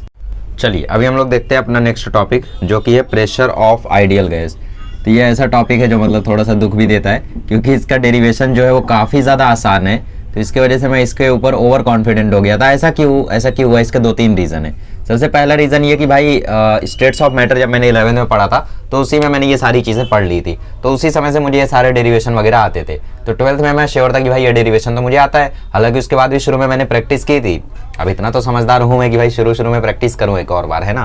तो 12th में शुरू में तो किया था, बाद में जब भी ये सामने आता था मैं बोलता था यार ये तो ऐसे ये तो हो गया, कोई दिक्कत नहीं है इसमें। ठीक है, तो फिर एग्जाम में आया तो एग्जाम में सोचने लगा मैं कैसे हो गया। ठीक है, मतलब शुरू का तो इजीली मतलब हो गया, आधा हो गया था, और आधे के बाद मैं अटकना शुरू हो गया, और फिर उसके बाद मैंने कैसे ना कैसे कोशिश करके फाइनल आंसर याद था तो मैंने ला दिया था। हालांकि 4 नंबर का आया था या 5 नंबर का आया था। ठीक है, 4 नंबर का आया होगा, क्योंकि पेपर पैटर्न कैसा है, 3 क्वेश्चन 4-4 मार्क के है ना। तो 4 मार्क्स का सीधा सिर्फ ये डेरिवेशन आया था, तो 2.5 मिला होगा, क्योंकि थोड़ा बहुत तो उसमें गड़बड़ी था, है ना। तो कैसे होता है ये डेरिवेशन, ध्यान देना, क्योंकि ये बोर्ड एग्जाम 2022 में आ चुका है, तो बहुत ही ज़्यादा IMP है। और ये मत समझना कि भाई जो नहीं आया वो ज़्यादा कम IMP है। मैं हमेशा ये बोलता हूँ स्टूडेंट्स को कि जो एग्जाम में आ चुका है वो इंपॉर्टेंट है, और जो एग्जाम में नहीं आया वो और इम्पॉर्टेंट है, क्योंकि एक और बार अभी आना है वो, है ना, उसको एक बार अभी आना है। और जो आ चुका है हो सकता है वो एक और बार आए, लेकिन जो नहीं आया है उसको तो आना ही है ना। चलो, तो इसको हम लोग कैसे कैलकुलेट करते हैं, इसके लिए हम लोग मान लेते हैं एक स्क्वायर कंटेनर। ठीक है, हम लोग क्या करते हैं, एक स्क्वायर कंटेनर मान लेते हैं, एक्चुअली क्यूबिकल कंटेनर मान लेते हैं हम लोग एक, है ना। इस क्यूब में हम लोग मान लेते हैं हमारा वो जो गैस का मॉलिक्यूल है वो रैंडम मोशन कर रहा है। और अब अगर ये रैंडम मोशन कर रहा है तो इसकी वेलोसिटी किसी भी डायरेक्शन में हो सकती है, बट हम लोग मान के चलेंगे कि इसकी वेलोसिटी जो है वो है एक्स डायरेक्शन में। मतलब हम लोग इसकी एक्स डायरेक्शन वाली वेलोसिटी का कंपोनेंट लेके सॉल्विंग करेंगे। हमें क्या निकालना है, हमें निकालना है प्रेशर ऑफ आइडियल गैस। तो प्रेशर क्या होता है, फोर्स अपॉन एरिया। तो हमें फोर्स चाहिए और एरिया चाहिए। अब क्योंकि ये क्यूब है तो वॉल्यूम जो है इस क्यूब का क्या हो जाएगा, वॉल्यूम ऑफ दिस क्यूब या फिर वॉल्यूम ऑफ दिस कंटेनर, जो भी बोलना चाहो, वो हो जाएगा एल क्यूब। और एरिया क्या हो जाएगा इसका एरिया हो जाएगा एल स्क्वायर। ठीक है, एरिया क्या हो जाएगा इसका एल स्क्वायर, क्योंकि जो इसकी साइड है वो क्या है, वो एल है। ठीक है, तो इसका वॉल्यूम हो जाएगा एल क्यूब, एरिया हो जाएगा एल स्क्वायर। तो प्रेशर के लिए हमें फोर्स चाहिए, एरिया चाहिए। एरिया तो हमें पता है, फोर्स हमें निकालना है। अब अगर आपको 11th याद हो तो फोर्स होता है हमारा change in momentum upon change in time. मतलब हमें चेंज इन मोमेंटम निकालना है और चेंज इन टाइम निकालना है। तो सबसे पहले हम लोग चेंज इन मोमेंटम निकाल लेते हैं। तो चेंज इन मोमेंटम कैसे आएगा, चेंज इन मोमेंटम आएगा final momentum minus initial momentum से, है ना। तो भाई ये जो हमारा गैस मॉलिक्यूल है ये इनिशियली ऐसे जा रहा है, इस वॉल पे टकराएगा, टकराने के बाद यहाँ से वापस आएगा, टकराने के बाद यहाँ से वापस आएगा, और जब वापस आएगा तो वेलोसिटी वही होगी। ठीक है, नॉर्मल कोलिजन हम लोग मान के चल रहे, इलास्टिक कोलिजन हम मान के चल रहे, तो वेलोसिटी वही रहेगी टकराने के बाद, और इस तरफ आ जाएगा, है ना। और जब इस तरफ आएगा तो बस वेलोसिटी का डायरेक्शन पलट जाएगा। जैसे आप एक बॉल को फेंको दीवार पे, तो जब आप बॉल को दीवार पे फेंकोगे तो बॉल टकराने के बाद वापस आती है, जिस वेलोसिटी से फेंक रहे हो उसी वेलोसिटी से आती है। बहुत गुस्से में फेंकोगे तो गुस्से में लौट के आएगी, आपको डैमेज करके जाएगी, है ना, लेकिन खैर उसी वेलोसिटी से आएगी। तो माइनस डायरेक्शन, बस डायरेक्शन के लिए माइनस। ठीक है, तो चेंज इन मोमेंटम क्या हो जाएगा, फाइनल क्या हो गया, फाइनल हो गया m into minus V X, और इनिशियल क्या था, इनिशियल था m into plus V X. ठीक है, ये हो गया माइनस एम वी एक्स, तो ये आ गया माइनस 2 mvx। ठीक है, अब ये तो मैं कर ले गया था क्योंकि ये तो भाई अच्छे से प्रैक्टिस है, इसमें क्या ही होगा, है ना। तो चेंज इन मोमेंटम कितना हुआ, माइनस 2 mvx। तो इस गैस मॉलिक्यूल का जो मोमेंटम चेंज हुआ, कितना चेंज हुआ, माइनस 2 mvx का चेंज हुआ। तो इस दीवार को, ये जो वॉल है, इसको कितना मोमेंटम इसने ट्रांसफर किया होगा, इसको ट्रांसफर किया होगा इसने 2 mvx। मतलब इसका अगर मतलब चेंज यहाँ पे नेगेटिव क्या दिखा रहा है, ये दिखा रहा है कि इसका मोमेंटम इतना कम हुआ है। तो अगर इसका मोमेंटम इतना कम हुआ है तो इतना ही इसने दीवार को ट्रांसफर किया होगा। So therefore the momentum transferred to the wall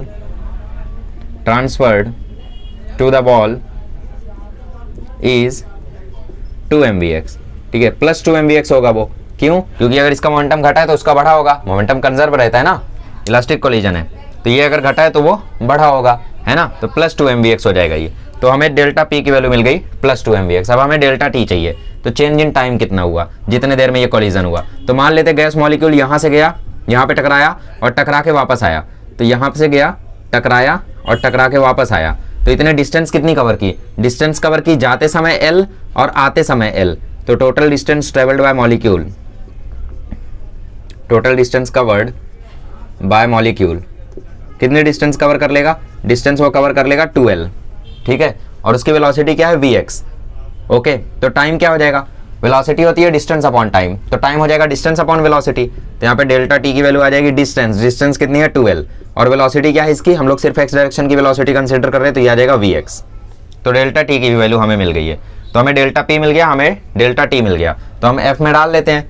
therefore जो फोर्स एक्सर्ट करेगा वॉल पर वो कितना आएगा, उस वॉल का कितना मोमेंटम चेंज हुआ और कितना टाइम है, कितना टाइम में चेंज हुआ। तो मोमेंटम चेंज हुआ प्लस 2 mvx और ये इतना हुआ। Therefore force exerted on the wall क्या आ जाएगा, फोर्स एक्सर्टेड, ये आ जाएगा delta P upon delta T.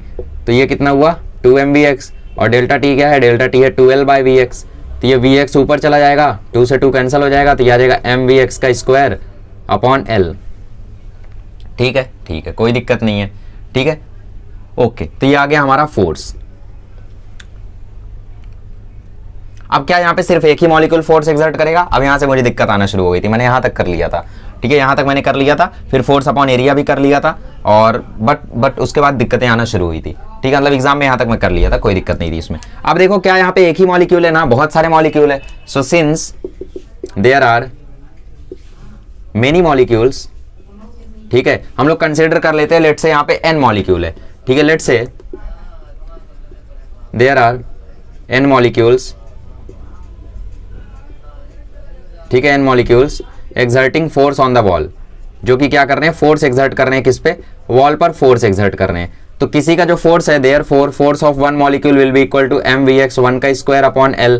सभी की बस वेलोसिटी अलग अलग होगी, क्योंकि आइडियल गैस है तो मास सेम होगा, और कंटेनर वही है तो l वही होगा, ठीक है, l वही है, m वही है, पर वेलोसिटी वो रही ना। हम लोग देखेंगे F2, तो F2 क्या आएगा, mvx2 का स्क्वायर अपॉन l। ऐसी F3 क्या आएगा, F3 आएगा mvx3 का स्क्वायर अपॉन l, ठीक है। तो बेसिकली यहाँ पे बहुत सारी फोर्सेज है, लेकिन सारी की सारी फोर्सेज किस डायरेक्शन में, एक्स डायरेक्शन में ही है। देयरफॉर जो नेट फोर्स है वो क्या आ जाएगा, नेट फोर्स हमारा आ जाएगा m अपॉन l, अंदर आ जाएगा vx1 का स्क्वायर प्लस vx2 का स्क्वायर, ऐसे ऐसे ऐसे जितने मॉलिक्यूल होंगे, जैसे यहाँ पे n मॉलिक्यूल है तो उतने मॉलिक्यूल्स के वेलोसिटी का स्क्वायर यहाँ पे आ जाएगा, ठीक है, ठीक है। तो हमें क्या करना है, हमें अब इस चीज़ को, इस पर्टिकुलर चीज़ को क्या करना है, रिप्लेस करना है। तो इस पर्टिकुलर चीज़ को हम कैसे रिप्लेस कर सकते हैं, यहाँ पे देखो हम लोग क्या कर सकते हैं, ये बेसिकली लिखा क्या हुआ है, अगर मैं इसके नीचे और इसके ऊपर मल्टीप्लाई कर दूं n से, ठीक है, इसके नीचे मैं मल्टीप्लाई कर दूं n से और इसके ऊपर मैं मल्टीप्लाई कर दूं n से, ठीक है, तो ये जो vx1 vx2 vx3 ये पूरा का पूरा वेलोसिटी है n मॉलिक्यूल्स का, अगर उसको डिवाइड कर दो नंबर ऑफ मॉलिक्यूल से तो ये बन जाएगा RMS value, root mean square velocity. कैसे, क्योंकि जो VRMS का फॉर्मूला होता है, VRMS का फॉर्मूला क्या होता है, vx1 का स्क्वायर प्लस vx2 का स्क्वायर प्लस vx3 का square dot dot dot dot vxn का स्क्वायर अपॉन n, और इसके ऊपर रूट, तो रूट मीन स्क्वायर, मतलब स्क्वायर्स का मीन लेके उस पर रूट लगा दो। रूट मीन स्क्वायर को कभी भी समझना हो तो उल्टा रीड करो, स्क्वायर का मीन पे रूट, ठीक है, और बाकी अगर तुम VRMS पे इस पे स्क्वायर लगा देते हो तो ये रूट हट जाएगा। तो बेसिकली यहाँ पे रूट नहीं है, vx1 vx2 अपॉन n है, तो vx1 vx2 vx3, ठीक है, अपॉन n, तो इसको तुम रिप्लेस कर सकते हो VRMS से, तो F इक्वल टू आ जाएगा m upon l into n into VRMS का स्क्वायर, ठीक है। तो फोर्स की वैल्यू तो हमें मिल चुकी है, ठीक है, n मॉलिक्यूल्स की, ओके। तो ये फोर्स किस डायरेक्शन की है, ये फोर्स सिर्फ x डायरेक्शन की है। हालांकि यहाँ पे फोर्स किस किस डायरेक्शन में होगा, यहाँ पे फोर्स y डायरेक्शन में भी होगा और z डायरेक्शन में भी होगा, बट उससे पहले हम लोग प्रेशर कैलकुलेट कर लेते हैं, ठीक है। तो आप लोग ये नोट डाउन कर लो, इतना पार्ट नोट डाउन कर लो, इसके बाद मैं इरेज करके आप लोगों को आगे बताता हूँ, ठीक है। हालांकि आगे का पार्ट बहुत आसान है, बस 1/3 कर देना है, ठीक है, बाकी कुछ नहीं है इसमें अब, ओके। मैं बस ये चेक करना चाह रहा था कि इन लोगों ने फोर्स में ही चेंज किया या प्रेशर में चेंज किया ले जाके, ठीक है, क्या मतलब मुझे आज भी नहीं आता। चलेगा, खैर तुम अगर यहाँ पे भी 1/3 करोगे या वहाँ पे 1/3 करोगे दैट्स ओके, ठीक है, कोई दिक्कत नहीं होगी। चलो इरेज करूँ, कोई दिक्कत कोई परेशानी होनी तो नहीं चाहिए। चलो, तो हमें फाइनली निकालना क्या था, हमें फाइनली निकालना था प्रेशर एक्सर्टेड। तो प्रेशर कैसे निकालेंगे, हम लोग प्रेशर निकाल लेते हैं। तो pressure exerted on the wall, ठीक है, आप लोग पूरा लिखना, मैं छोटा छोटा लिख रहा हूँ। प्रेशर एक्सर्टेड आ जाएगा फोर्स अपॉन एरिया। फोर्स कितना लग रहा है, mn/VRMS स्क्वायर अपॉन l, और अपॉन में एरिया तो अपॉन में l स्क्वायर। अब ये जो l और l स्क्वायर ये कंबाइन हो जाएगा, ठीक है। कुछ लोग बोल रहे हो ऊपर जाएगा, अरे भैया ऊपर कैसे जाएगा यार, बेसिकली फोर्स की वैल्यू क्या है, इतना, और अपॉन मतलब बड़ा डिनोमिनेटर, अपॉन में एरिया का वैल्यू कितना है, l स्क्वायर, इसके नीचे क्या है 1, तो अगर कुछ ऊपर जाएगा तो ये 1 ऊपर जाएगा, l स्क्वायर यहीं रहेगा, ठीक है। तो ये हो जाएगा टोटल mn/VRMS का स्क्वायर अपॉन l क्यूब। तो ये आ गया प्रेशर एक्सर्टेड, बस सिर्फ ये x डायरेक्शन का प्रेशर है, ठीक है। यहाँ पे जो हमने VRMS लिखा हुआ है ये सिर्फ हमने x डायरेक्शन का लिखा हुआ है, यहाँ पे जो हमने VRMS लिखा हुआ है ये सिर्फ हमने x डायरेक्शन का लिखा हुआ है, और हमें किसका चाहिए, हमें टोटल VRMS यहाँ पे चाहिए, ठीक है। तो ये जो VRMS आपने लिखा है ये सिर्फ x डायरेक्शन का है।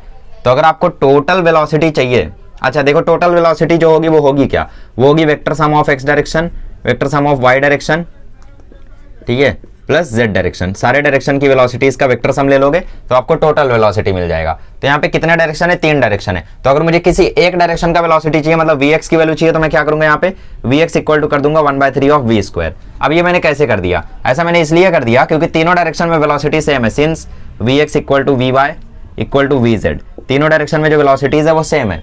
तो vx vy vz की जगह मैं vx ही लिख सकता हूँ, सिर्फ मेरी मर्जी है ना, vx vy vz सब सेम है, क्योंकि यहाँ पे तीनों डायरेक्शन में जो वेलोसिटी है इसकी वो सेम है, ठीक है। तो vx vy vz की जगह मैं एक ही चीज लिख सकता हूँ, vx। So therefore v square जो है उसकी जगह आ जाएगा vx square plus vx square plus vx square, ठीक है।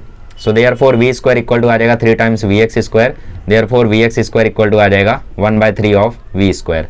और ये दोनों के दोनों वेलोसिटी कौन सी है, आरएमएस ही है। ये भी आरएमएस वेलोसिटी है, ये भी आरएमएस वेलोसिटी है, बस ये सिर्फ एक्स डायरेक्शन की है और ये टोटल है। तो इसको तुम यहाँ पर रिप्लेस कर दो। सो देयरफॉर प्रेशर एक्सर्टेड आ जाएगा, वी आरएमएस की जगह आ जाएगा 1/3 वी स्क्वायर। तो 1/3 NM वी स्क्वायर और अपॉन में आ जाएगा L क्यूब। अच्छा, ये L क्यूब जो है इसको मैं लिख सकता हूँ वॉल्यूम, ठीक है। तो इसको मैं लिख दूंगा volume, 1/3 NM V RMS square upon volume, ठीक है। L क्यूब को मैंने लिख दिया वॉल्यूम, क्योंकि L into L square L cube हुआ और वॉल्यूम ऑफ क्यूब क्या होता है, L क्यूब होता है। तो इसको बस हम लोग वॉल्यूम के टर्म्स में लिख सकते हैं। तो ये हो गया हमारा फॉर्मूला प्रेशर का। ध्यान रखना है यहाँ पे जो वेलोसिटी है वो कौन सी वेलोसिटी है आप लोगों की, वो वेलोसिटी है आप लोगों की आरएमएस वेलोसिटी है, ठीक। चलो, तो ये हो गया आप लोगों का प्रेशर ऑफ आइडियल गैस। तो मैं यहाँ तक कर ले गया था एग्जाम में, यहाँ के बाद मैं फंसना शुरू हुआ था। मुझे ये भी पता था कि Vx Vy Vz इक्वल होते हैं, 1/3 करना होता है, बट मैं बाकी चीज़ें मतलब ध्यान से उतर रही थी कि इसके आगे लिखूँ कैसे, करूँ कैसे। और क्योंकि बोर्ड एग्जाम भी था तो थोड़ा नर्वसनेस भी था, तो आगे मैंने इसमें कुछ तो घपला किया, यहाँ पे कुछ तो मैंने घपला किया, उसके बाद यहाँ पे मैंने डायरेक्टली ये स्टेप लिख दिया। ये स्टेप लिखने के बाद, ठीक है, मुझे आज भी याद है, ये स्टेप लिखने के बाद मैं ये सब कर रहा था, Vx Vy इक्वल है ये सब वो सब, उसके बाद मैंने भी फिर से लिख दिया, ठीक है। मुझे फाइनल वैल्यू याद था 1/3 NM V square upon V square था, बट मैं ये भी भूल गया था कि ऊपर वॉल्यूम है नीचे वेलोसिटी है, ऊपर वॉल्यूम है, ऊपर वेलोसिटी है नीचे वॉल्यूम है, ये भी भूल गया था मैं। लेकिन फिर थोड़ा थोड़ा लॉजिक लगाया, फोर्स अपॉन एरिया, तो वॉल्यूम तो नीचे ही आना चाहिए, ये वो तो थोड़ा बहुत कर करके मैंने मैनेज किया था, बट ऐसा ना करना पड़े आपको, तो ध्यान रखना, ठीक है। क्लियर, कोई दिक्कत कोई परेशानी? चलो रिपीट कर देता हूं मैं। देखो इस डेरिवेशन का इंपॉर्टेंट तो है, तो इस डेरिवेशन में तुम्हें जाना कैसे है। सबसे पहले प्रेशर क्या होता है, प्रेशर निकालना है ना तुम्हें, तो सोचो पहले प्रेशर क्या होता है, फोर्स अपॉन एरिया। एरिया कैसे निकालोगे, एरिया तो तुम्हें दे रखा है L स्क्वायर, ठीक है। फोर्स कैसे निकालोगे, तो तुम सोचोगे फोर्स का formula change in momentum upon change in time, ठीक है। तो चेंज इन मोमेंटम और चेंज इन टाइम कैसे निकालोगे, वही तो निकालना है। तो बस वहीं से तुम्हारा डेरिवेशन शुरू हो जाएगा। तुम यहीं पे देखोगे चेंज इन मोमेंटम आएगा 2mvx, चेंज इन टाइम आएगा 2L अपॉन vx, ठीक है। इसके बाद तुम्हें ये वैल्यू मिल जाएगी, और जैसे ही तुम्हें ये वैल्यू मिल जाएगी तुरंत तुम्हें याद आ जाएगा कि हाँ यार सिर्फ ये तो एक्स डायरेक्शन की वेलोसिटी, ऐसे बहुत सारे मॉलिक्यूल्स हैं, ठीक है। क्योंकि यहाँ पे एक मॉलिक्यूल नहीं है, ठीक है। ये जो फोर्स आया है ये फोर्स है सिर्फ एक मॉलिक्यूल का, this is the velocity, this is the force exerted by one molecule. सिर्फ एक मॉलिक्यूल कितना फोर्स एक्सर्ट करेगा वो ये वैल्यू है, ठीक है। बट यहाँ पे कितने वॉल्यूम है, यहाँ पे n मॉलिक्यूल्स है, ठीक है। लेट्स से की जगह यहाँ पे कर दो since there are n molecules which are exerting force on the wall, ठीक है। देयरफॉर F1 इतना, F2 इतना, F3 इतना, ऐसी Fn भी चाहिए तो लिख लो। उसके बाद जो आपका नेट फोर्स है, जो आपका नेट फोर्स है वो क्या आ जाएगा, सबका समेशन, क्योंकि सबको ये एक्स डायरेक्शन में ही है तो डायरेक्टली जोड़ दो, ठीक है।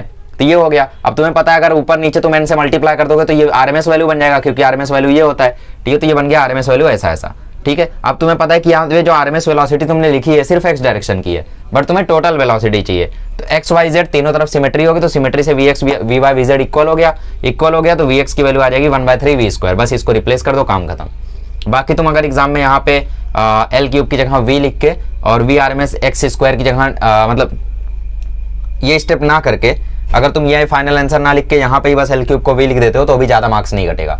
4 मार्क्स का अगर आया है तो 3.5 तक आपको आराम से मिल जाएगा, क्योंकि ये स्टेप उतना मैटर नहीं करता, ठीक है। यहाँ पे भी डेरिवेशन को छोड़ सकते हो, बट L क्यूब को V लिख देना, ठीक है। और यहाँ पे V RMS of x direction है ये भी लिख देना, वरना डेरिवेशन फिर गलत हो जाएगा। क्यों गलत हो जाएगा, क्योंकि फिर तुम्हारा ये कंसिडर किया जाएगा टोटल वेलोसिटी में, अगर इसको तुम x नहीं दिखाओगे तो, ठीक है। चलो तो यहाँ तक पहुँच गए। चलो ये हो गया तुम्हारा डेरिवेशन प्रेशर का, आई होप आप लोगों को समझा होगा। आगे बढ़ते हैं अभी हम लोग, ठीक है। और मैक्सवेल डिस्ट्रीब्यूशन ऑफ वेलोसिटीज देखते हैं, ठीक है। चलो मैक्सवेल डिस्ट्रीब्यूशन कर्व क्या था, हो गया। चलो आगे बढ़ते हैं। तो हमारा फॉर्मूला है 1/3 NmV square upon V, 1/3 NmV square upon V। बहुत ही आसान है इस फॉर्मूले को याद करना। आई होप लैम्डा का भी फॉर्मूला याद होगा, lambda equal to 1/√2 pi d square n by V, ठीक है। चलो तो हमारा प्रेशर का फॉर्मूला है 1/3, अगर आसान है तो लिख क्यों रहे, अरे तुम्हारे लिए लिख, अरे हमें तो याद है। अच्छा ठीक है भाई, मैं खुद के लिए लिख रहा हूँ, नहीं एक्चुअली इसी फॉर्मूले से हमें आगे का डेरिवेशन कर रहा है, इसीलिए आप लोगों को बता रहा हूँ। अब देखो ये जो रूट मीन स्क्वायर वेलोसिटी होती है ना, इसकी हम लोग वैल्यू निकालने की कोशिश करते हैं। रूट मीन स्क्वायर वेलोसिटी क्या होती है मैंने आपको समझा ही दिया है, तो ये किसी भी चीज़ की वैल्यू आप लोग निकाल सकते हो। हर चीज़ की एक रूट मीन स्क्वायर वैल्यू होती है, ठीक है। जैसे मैंने मान लो 3 मैच खेला, ठीक है। मैंने क्या किया, मैंने 3 मैच खेलिया। पहला मैच में मैंने स्कोर किया 3 रन, दूसरे मैच में 2 रन, और तीसरे मैच में मैंने स्कोर किया 96, ठीक है। 3 मैच मैंने खेला और तीनों मैच में ये स्कोर किया। तो अगर मुझे इसका रूट मीन स्क्वायर वैल्यू निकालना है तो उल्टा रीड करो और निकालो, उल्टा रीड करो। रूट मीन स्क्वायर स्क्वायर, पहले सबका स्क्वायर करो, स्क्वायर स्क्वायर स्क्वायर, मीन, तीनों का मीन निकालो। तो तीनों का मीन कैसे आएगा, तीनों को जोड़ो अपॉन जितने इनिंग्स है उससे डिवाइड कर दो, 3 इनिंग्स है 3 से डिवाइड, ये हो गया मीन। स्क्वायर मीन, अब रूट कर दो, आ गया ये रूट मीन स्क्वायर वैल्यू। तो रूट मीन स्क्वायर सिर्फ वेलोसिटी नहीं होती है, कहीं भी आ सकता है ये। अभी रिसेंटली मैंने आपको कहीं तो पढ़ाया इसको, रूट मीन स्क्वायर को, ठीक है, सेम तरीके से मैंने आपको पढ़ाया था। अब मैं वो चैप्टर भूल गया हूँ किस चैप्टर में पढ़ाया था, ठीक है, शायद फिजिक्स में ही पढ़ाया था। खैर ओके, तो ये कहीं भी आ सकता है, ऐसा कोई वो नहीं है। चलो आगे बढ़ते हैं। तो रूट मीन स्क्वायर वेलोसिटी ये है आरएमएस, इसको हम लोग शॉर्टकट में क्या बोलते हैं, इसको हम लोग शॉर्टकट में बोलते हैं आरएमएस, ठीक है, वी आरएमएस। इसको निकालने की कोशिश करते हैं। तो वी आरएमएस स्क्वायर जो है तुम्हारा, वो यहाँ पे देखो क्या आ जाएगा, 3 उस तरफ जाएगा, वी भी उस तरफ जाएगा, तो वी आरएमएस स्क्वायर की वैल्यू आ जाएगी 3 PV upon capital N into M. M क्या है वैसे, एम पे तो हमने ध्यान ही नहीं दिया और ना ही कुछ लिखा। एम है mass of 1 molecule of gas, ठीक है, एक मॉलिक्यूल का जो मास है उसको हम क्या बोलते हैं, एम, ठीक है। कैपिटल एन क्या है, नंबर ऑफ मॉलिक्यूल्स, और ये क्या है, ये आप लोगों का मास ऑफ 1 मॉलिक्यूल ऑफ गैस है, ठीक है। तो शायद मैंने आखिरी वैल्यू भी यहाँ पे, चलो सही है, ओके। तो कैपिटल एन और एम को मल्टीप्लाई करके हम लोग कैपिटल एम भी लिख सकते हैं। कैपिटल एम क्या हो जाएगा, मास ऑफ टोटल गैस, ठीक है। हालांकि इसमें वैसा किया नहीं था तो अच्छा हुआ, वरना मेरे को लगा डेरिवेशन गलत हो गया, क्योंकि एनसीईआरटी में जो किया वो मुझे लगता है कि उन्होंने कैपिटल एन और स्मॉल एम को मल्टीप्लाई करके कैपिटल एम लिख दिया है। कैपिटल एम मतलब total mass of gas, small M क्या है, मास ऑफ 1 गैस, कैपिटल एन क्या है, नंबर ऑफ गैस मॉलिक्यूल्स। तो जितने भी गैस मॉलिक्यूल है अगर उनको एक के मास से मल्टीप्लाई कर दोगे तो टोटल मास आ जाएगा, तो वही कैपिटल एम लिख देते हैं, ठीक है। हालांकि इसमें ऐसा नहीं है तो कोई दिक्कत नहीं है। चलो आगे बढ़ते हैं। तो स्क्वायर रूट ले लो यहाँ पे, तो वी आर एम एस की वैल्यू यहाँ पे आ जाएगी √3 PV upon capital N into M, ठीक। अब हमें पता है PV की वैल्यू होती है NKB into T upon capital N into M. हमने PV इक्वल टू NRT की जगह NKVT यूज किया क्योंकि कैपिटल N और ये कैंसिल हो रहा है, ठीक है। अब इसके बाद तुम्हें पता है KB की वैल्यू क्या होती है,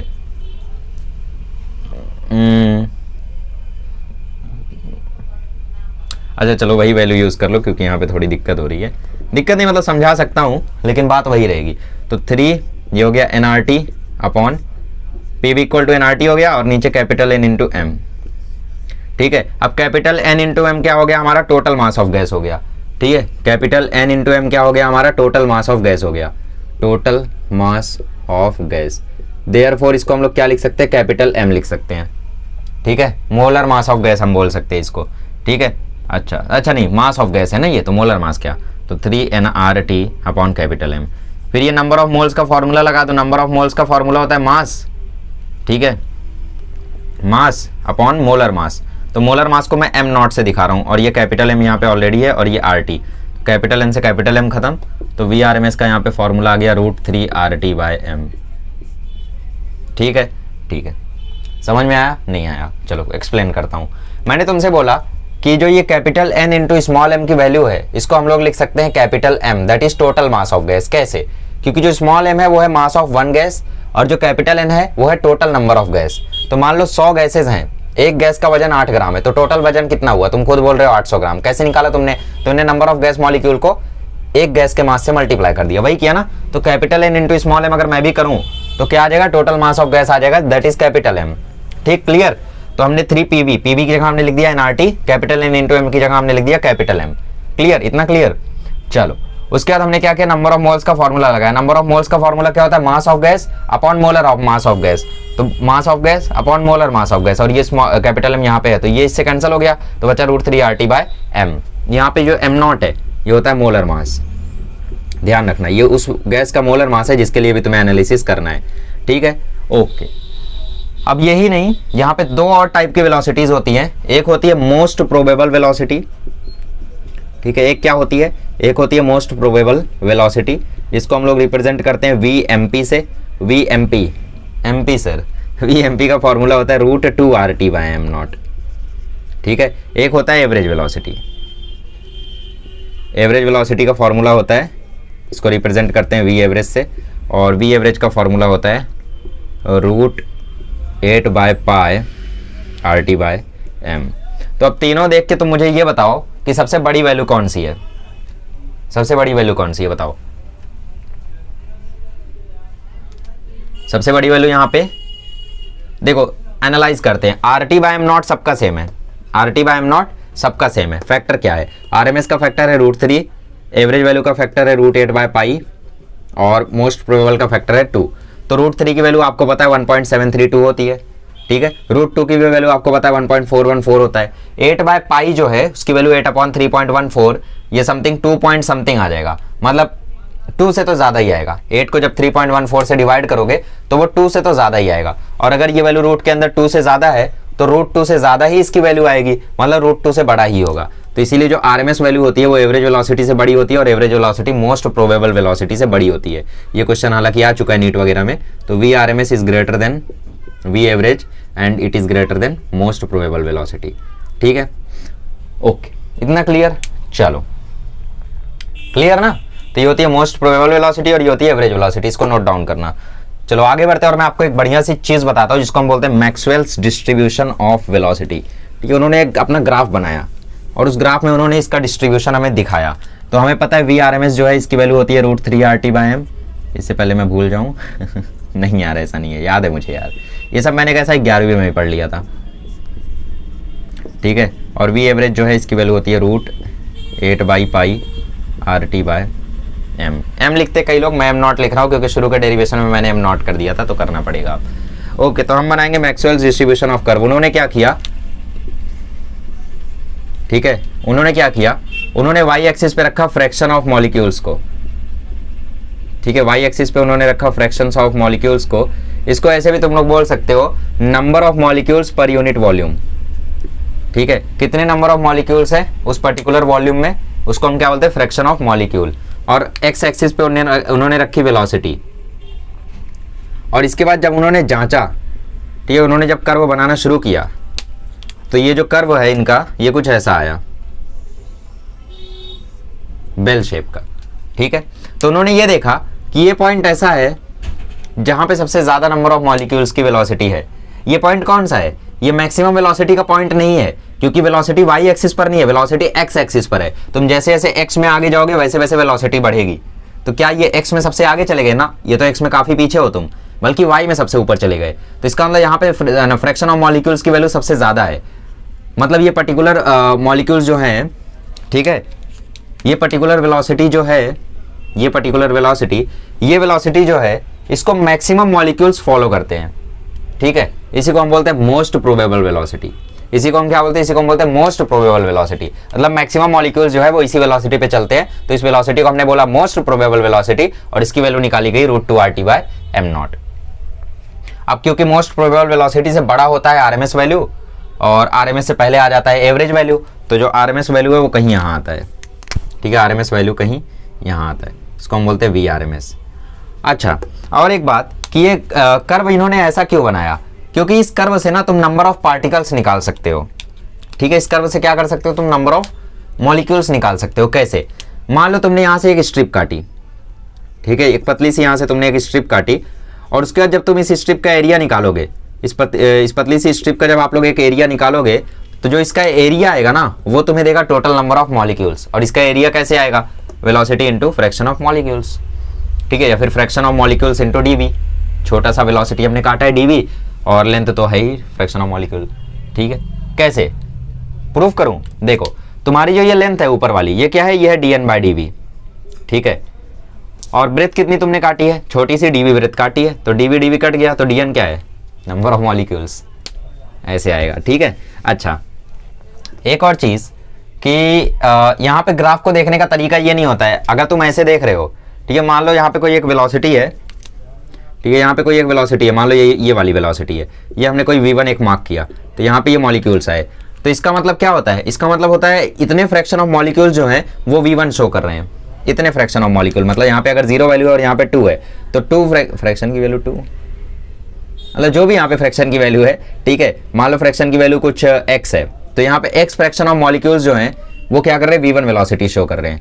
और अगर यहाँ से कोई एक तुम वेलोसिटी काटते हो, मान लो यहाँ पे कोई एक वेलोसिटी है v2, ठीक है, और यहाँ पे y वैल्यू है, तो y फ्रैक्शन ऑफ मॉलिक्यूल्स, मतलब इतने मॉलिक्यूल्स जो हैं वो v2 वेलोसिटी शो कर रहे हैं। ठीक है, समझ में आ गया इस कर्व का पूरा मीनिंग? इस कर्व का एरिया अगर निकालोगे तो तुम्हें मिल जाएंगे नंबर ऑफ मॉलिक्यूल्स।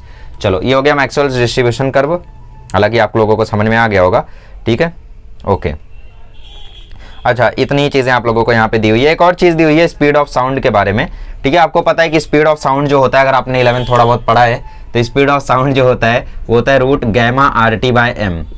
ठीक है, गैमा क्या होता है? गैमा आप लोगों को पता है यंग्स मॉड्यूलस, अब यंग्स मॉड्यूलस नहीं होता है, ठीक है। गैमा आप लोगों का यहाँ पे वो होता है CP/CV वाला, ठीक है। तो ये हो गया गैमा आपका CP/CV, जिसको हम एडियाबेटिक रेशियो बोलते हैं, ठीक है। ओके, तो यहाँ से आप लोगों का मॉलिक्यूल का स्पीड वगैरह आता है, ठीक है। तो इसके ऊपर क्वेश्चन कैसे कैसे आ सकते हैं वो मैं देख लेता हूँ। एक्सरसाइज में यहाँ पे एक क्वेश्चन था, इसमें जेई पे बहुत क्वेश्चन आते हैं इसमें, ठीक है। तो मैं आप लोगों को एक क्वेश्चन करा देता हूँ। चलो, बहुत ही अच्छा सा मुझे क्वेश्चन मिल गया यहाँ पे, ठीक है। 2 क्वेश्चन मुझे मिल गया है, अच्छा 3 क्वेश्चन मिल गया है। 3 में से कौन सा कराऊँ? तीनों करा दूँ? बहुत तेज हो रहे हो। चलो तीनों क्वेश्चन करा देता हूँ क्योंकि काफ़ी टाइम है हमारे पास, ठीक है। तो तीनों क्वेश्चन मैं करा देता हूँ, हालांकि मैं क्वेश्चन नहीं लिखूंगा, सो प्लीज़ आप लोग टेक्स्ट बुक लेकर बैठे। टेक्स्ट बुक लेकर नहीं बैठे हो तो क्या कर रहे हो फिर जीवन में, टेक्स्ट बुक नहीं लेकर बैठे हो तो। चलो, तो क्वेश्चन नंबर 14, 15, 16 खटाखट करते हैं एक्सरसाइज का। क्वेश्चन नंबर 14 में बोला है show that RMS velocity of oxygen is √2 times that of sulphur at STP, ठीक है। मतलब वेलोसिटी ऑफ ऑक्सीजन जो है, क्वेश्चन में पढ़ता हूँ, show that the velocity of oxygen, मतलब वेलोसिटी ऑफ ऑक्सीजन इज मतलब होता है equal √2 times the velocity of sulphur, तो √2 times the velocity of sulphur, ठीक है। ठीक है, कौन सी वेलोसिटी? RMS velocity. दोनों ही वेलोसिटीज कौन सी है? RMS है। और कौन से कंडीशन पर बात हो रही है? STP कंडीशन पर बात हो रही है, जहां पे टेम्परेचर और प्रेशर फिक्स होता है, आप लोग जानते ही हो, ठीक है। तो वो कांस्टेंट हो गया यहाँ पे। तो अगर टेम्परेचर प्रेशर कांस्टेंट हो गया तो हम लोग क्या करते हैं, पहले VO की वैल्यू निकाल देते हैं। तो वेलोसिटी ऑफ ऑक्सीजन, तो वेलोसिटी ऑफ ऑक्सीजन आएगा √3 RT/m। अब टेम्परेचर कांस्टेंट है क्योंकि STP पर बात हो रही है, दोनों के दोनों STP पर हैं। ऐसा तो है नहीं कि एक STP पे है एक NTP पे है ना, दोनों के दोनों STP पर है, तो दोनों के लिए जो टेम्परेचर होगा सेम ही होगा। तो T की वैल्यू तो सेम है। अच्छा, नीचे क्या है? नीचे है मोलर मास। तो ऑक्सीजन का मोलर मास कितना होता है? √32। ऑक्सीजन का मोलर मास 32 होता है। वेलोसिटी ऑफ सल्फर देख लेते हैं, तो √3 RT/m। तो यहाँ पे बात हो रही है सल्फर डाइऑक्साइड की। मैंने क्वेश्चन नहीं देखा था, मैंने सल्फर लिख के सॉल्व कर रहा हूँ, बोला ये क्या हो रहा है। तो सल्फर डाइऑक्साइड आपको पता है, सल्फर डाइऑक्साइड का मोलर मास कितना होता है? ऑक्सीजन 2 है मतलब 32, सल्फर के अकेले का भी 32 ही होता है, तो 32 32 हो गया 64, ठीक है। तो क्या करना है, तुम्हें प्रूफ करना है ना, तो दोनों को तुम डिवाइड कर दो। So divide 1/2। तो तुम क्या कर रहे हो, 1 को 2 से डिवाइड कर रहे हो, ये 2 है ये 1 है, तो VO2 अपॉन VSO2, ठीक है, O2 है ये, इक्वल टू क्या आ जाएगा? O2 है ये, ठीक है। इक्वल टू क्या आ जाएगा? ऊपर आ जाएगा √3 RT/32 और नीचे आ जाएगा √3 RT/64। चलो इसको फर्दर रिजॉल्व करोगे तो 64 ऊपर चला जाएगा, तो ये हो जाएगा 3 RT × 64 अपॉन 3 RT × 32। तो 3 RT खत्म, 32 2 × 64। सो देयरफॉर जो VO2 है वो आ जाएगा √2 टाइम्स VSO2। सिंपल हो गया। चलो further next question, at what temperature will oxygen molecule have same speed as helium molecule, ठीक है। ऑक्सीजन मॉलिक्यूल की जो स्पीड है वो हीलियम मॉलिक्यूल के किस टेम्परेचर पर इक्वल होगी? तो पहले ऑक्सीजन के लिए VRMS लिखते हैं, तो VO2 का RMS जो वेलोसिटी है वो आ जाएगा √3 RT/32। अब आपको तो पता ही है, ठीक है। इसका मान लो T1, टेम्परेचर मान लो यहाँ पे T1, वरना कैंसल आउट हो जाएगा ना, तो T1 रखना पड़ेगा। अच्छा, वेलोसिटी ऑफ हीलियम जो है RMS वैल्यू क्या आ जाएगी इसकी?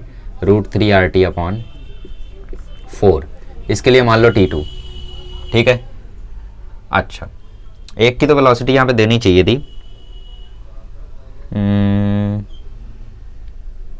Same as helium molecule at STP। Helium molecule STP पर है, तो हीलियम मॉलिक्यूल अगर STP पर है तो इसका टेम्परेचर कितना आ जाएगा? 273 केल्विन, ठीक है। हीलियम मॉलिक्यूल पे जो वेलोसिटी होती है, टेम्परेचर होता है वो 273 होता है। वही मैंने बोला, इससे तो रेशियो आ रहा है ना। तो क्या करना है तुम्हें, इन दोनों को इक्वल करना है, since both have same RMS velocity, therefore √3 RT/32 is equals to √3 R into 273 upon 4। दोनों तरफ स्क्वायरिंग मार दो, तो 3 RT/32 is equals to 3 R into 273 upon 4, ठीक है। 3 R से 3 R खत्म, 4 8 × 32, टेम्परेचर आ जाएगा 273 × 8। तो आपको पता है 8 3 24 होता है, 8 7 56 होता है, 8 2 16 होता है, 2 2 1 8 4 केल्विन आ जाएगा। आसान है। चलो नेक्स्ट क्वेश्चन है, compare the RMS speed of hydrogen molecule eight 127 degree with RMS speed of oxygen molecule eight 27 degree. तो दोनों को कंपेयर कर देते हैं, हमें क्या दिक्कत है। चलो आगे बढ़ते हैं, है ना। तो मज़ा आ रहा है, क्वेश्चन आसान आसान आते हैं, और हालांकि ये क्वेश्चन जेई तक आते हैं, तो आप लोगों को इसको अच्छे से करना है, बस इसी लेवल के आएंगे जो लेवल का करा रहा हूँ, ठीक है, बोर्ड लेवल ही आते हैं। क्वेश्चन बोल रहा है compare the RMS speed of hydrogen molecule. Hydrogen molecule जो है वो टेम्परेचर 127 डिग्री सेल्सियस पर है, और जो आपका ऑक्सीजन मॉलिक्यूल है वो 27 डिग्री सेल्सियस पर है। हाइड्रोजन मॉलिक्यूल मतलब H2, ऑक्सीजन मॉलिक्यूल मतलब O2, और कितने डिग्री पे 27 डिग्री सेल्सियस पर है। तो टेम्परेचर आपको हमेशा केल्विन में रखना है, तो सेल्सियस से केल्विन में जाने के लिए हमेशा 273 जोड़ लिया करो। तो 273 इसमें जोड़ोगे तो 400 केल्विन आएगा, इसमें जोड़ोगे तो 300 केल्विन आएगा, ठीक है। So therefore velocity of hydrogen क्या आ जाएगा, √3 × R।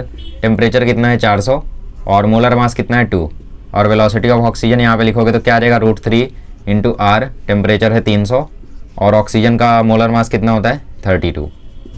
हमें कंपेयर करना है, कंपेयर करना है तो इसका मतलब क्या करना है, रेशियो निकालना है इन दोनों का। तो इसको 1 मानो, इसको 2 मानो, और 1 को 2 से डिवाइड मार दो, ठीक है। So therefore V of H2 upon V of O2 equal to आ जाएगा √3R × 400/2 इंटू, अब ये इसके ऊपर जाएगा तो उल्टा ही हो जाएगा, आपको पता है, डिवाइड करूंगा तो क्या होगा, उल्टा हो जाएगा। 32 ऊपर चला जाएगा, ये नीचे रह जाएगा। 32 आया ऊपर, नीचे आया 3R × 300, ठीक है। 3R से 3R खत्म, 0 से 0 खत्म, 0 से 0 खत्म, 2 2 ज़ा 4। तो आपका आंसर आ गया √64 अपॉन 3 3 ज़ा 9। तो आपका आंसर आ गया 8:3। 8:3 है क्या, अरे 8:√3 गलत है, 8:3 है अपना आंसर, ठीक है। 64 का √8 और 9 का रूट यहाँ पे 3। 3R से 3R कैंसिल हो गया ना, अरे हाँ 3R से 3R कैंसिल हो गया, तो नीचे तो खाली 3 बचा, ठीक है। 3R से 3R पूरा कैंसिल हुआ, पूरा कैंसिल किया करो इसीलिए। 2 2 ज़ा 4, 0 से 0 0, 2 3, ठीक है, अंदर आया √3। तो इसका रेशियो आपका आ गया 8:√3, ठीक है। तो बाकी क्वेश्चंस भी आप ऐसे ही सॉल्व कर सकते हो। चलिए अभी हम लोग आगे बढ़ते हैं। अभी हम लोग देखते हैं काइनेटिक एनर्जी हम लोग कैसे निकाल सकते हैं गैस मॉलिक्यूल का, ठीक है। बहुत ही ज़्यादा इजी कंसेप्ट है, अरे पूरा चैप्टर इजी है यार, कुछ भी भारी नहीं है, क्या यार परेशान होते रहते हो। अच्छा मुझे बताओ प्रेशर का फॉर्मूला क्या था, प्रेशर का फॉर्मूला था 1/3V nmv², ठीक है। ये क्या था, वेलोसिटी था, ये क्या था, वॉल्यूम था। तो इसको अगर इधर कर दो तो ये हो जाएगा PV = 1/3 capital N × m × v²। P equal to क्या आ गया, 1/3 nmv² आ गया। So therefore PV equal to क्या आ गया, n को बाहर ले लो, ऐसा करो ऊपर नीचे 2 से मल्टीप्लाई कर दो, ठीक है। अब क्या करो तुम 2/3 को बाहर ले लो, ठीक है, ये 2 और ये 3 को बाहर ले लो, तो ये आ गया nmv²/2। सो देयरफॉर ये आ गया PV इक्वल टू, ये n बाहर है तो 2n/3, अंदर बचा ½ mv², ठीक है। अगर तुम अब ध्यान से देख पा रहे हो तो यहाँ पे मैंने क्या किया, ऊपर नीचे 2 से मल्टीप्लाई किया, तो ये 2 ये 3 बाहर लिया, ये n भी बाहर लिया, अंदर बचा mv²/2। तो 2/3n बाहर लिया, ठीक है, 2/3n बाहर लिया, अंदर बचा mv²/2, मतलब ½ mv² बचा अंदर, ठीक है। अब तुम्हें पता है कि ये क्या होता है, ये होता है काइनेटिक एनर्जी, ठीक है। So therefore PV equal to क्या आ गया, 2/3n × काइनेटिक एनर्जी, ठीक है। अब ये काइनेटिक एनर्जी कितने की है, ये काइनेटिक एनर्जी है सिर्फ एक गैस मॉलिक्यूल की, एक गैस मॉलिक्यूल की ये काइनेटिक एनर्जी है। अगर मैं एक गैस की काइनेटिक एनर्जी से मल्टीप्लाई कर दूं नंबर ऑफ गैसेस तो मुझे टोटल काइनेटिक एनर्जी मिल जाएगी, ठीक है। और जो टोटल काइनेटिक एनर्जी यहाँ पे होगी, ठीक है, टोटल काइनेटिक एनर्जी यहाँ पे क्या हो जाएगी, टोटल काइनेटिक एनर्जी यहाँ पे हो जाएगी N × KE, और यही इक्वल होगी हमारे इंटरनल एनर्जी के, ठीक है। यही किसके इक्वल होगी, यही इक्वल होगी हमारे इंटरनल एनर्जी के, क्योंकि आइडियल गैसेस में कोई इंटरेक्शन वगैरह होता नहीं है तो पोटेंशियल एनर्जी वगैरह आएगी नहीं, ठीक है। तो यही किसके इक्वल होगी, यही इक्वल होगी इंटरनल एनर्जी के, दैट इज E के यहाँ पे, ठीक है। E हमने क्या मान लिया यहाँ पे, इंटरनल एनर्जी या फिर टोटल एनर्जी भी आप इसे बोल सकते हो। तो N × KE क्या हो गया, टोटल काइनेटिक एनर्जी हो गया। So therefore PV equal to क्या आ गया, PV इक्वल टू आ गया 2/3 E। अब मैं PV की जगह क्या लिख सकता हूँ, PV की जगह मैं लिख सकता हूँ कैपिटल N KB × T, तो ये आ गया 2/3 × E, ठीक है। तो यहाँ पे एनर्जी का फॉर्मूला आ जाएगा 3/2 NKBT। N क्या है यहाँ पे, नंबर ऑफ मॉलिक्यूल्स, तो यहाँ से हमें एनर्जी का फॉर्मूला मिल गया 3/2 NKBT। क्या इसे हमें याद करना है, बिल्कुल नहीं, ये तो डिराइव करना जितने बार भी आएगा, क्योंकि ये याद करोगे कितना कुछ याद करोगे यार, है ना। हालांकि इन्होंने रेशियो बना के दे दिया है E/N = 3/2 KBT, लेकिन ऐसे याद करो ज़्यादा आसान है, ठीक है। तो आप लोगों को ये याद नहीं करना, आप लोग डिराइव कर लेना, बाकी अगर न्यूमेरिकल करते करते याद हो जाता है तो फिर भूलना मत, ठीक है। ऐसा मत सोचना कि क्या पाप हो गया यार, याद क्यों कर लिया, ऐसा नहीं है, ठीक है। अगर याद हो गया तो अच्छी बात है, इसको मेमोराइज करते हुए चलना, ठीक है। तो E इक्वल टू क्या आ गया, 3/2 NKBT। क्लियर? कैसे लाया हमने? P equal to 1/3 V NMV square था, पता था V को यहाँ किया तो PV equal to 1/3 NMV square हुआ, 2 से ऊपर नीचे मल्टीप्लाई किया तो 2/3 हमने बाहर लिया, अंदर बचा हाफ mv स्क्वायर जो कि काइनेटिक एनर्जी हो गया एक मॉलिक्यूल का, क्योंकि यहाँ पे जो m मास है वो एक ही मॉलिक्यूल का मास है। ठीक है, उसको जब हम लोग कैपिटल N से मल्टीप्लाई कर देंगे, मतलब टोटल नंबर ऑफ मॉलिक्यूल से मल्टीप्लाई कर देंगे, तो एक गैस का जो काइनेटिक एनर्जी था उसको हमने टोटल गैसेस के काइनेटिक एनर्जी से हमने मल्टीप्लाई कर दिया। ठीक है, टोटल गैस के मॉलिक्यूल से हमने मल्टीप्लाई कर दिया, तो उससे क्या हमें मिल गया? Total energy. तो ये आ गया 2/3 इंटू ई। ठीक है, फिर हमने E की वैल्यू निकाली तो 3/2 NKBT। या इसको मैं ऐसा नहीं याद करता था, मैं इसको ऐसा याद करता था, E इक्वल टू 3/2 PV। मैं इसे ऐसा याद करता था तो मुझे याद रहता था।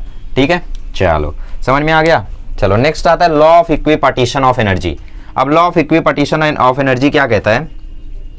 सिंपल सी बात कहता है, कोई दिक्कत नहीं है उसमें। ठीक है, वो बता के वो क्या कहता है वो बता देता हूँ, और फिर उसके बाद 2 न्यूमेरिकल करा के छुट्टी लेंगे। फिर अगले लेक्चर में देखते हैं क्या क्या करना है। वैसे करना तो काफ़ी कुछ है ना। हालांकि अगला लेक्चर इंपॉर्टेंट नहीं है, फॉर योर काइंड इन्फॉर्मेशन मैं आपको बता दूं, अगले लेक्चर में सिर्फ दो चीज़ इंपॉर्टेंट है। एक मेयर्स रिलेशन जो कि अभी बता दे रहा हूँ, CP minus CV equal to R।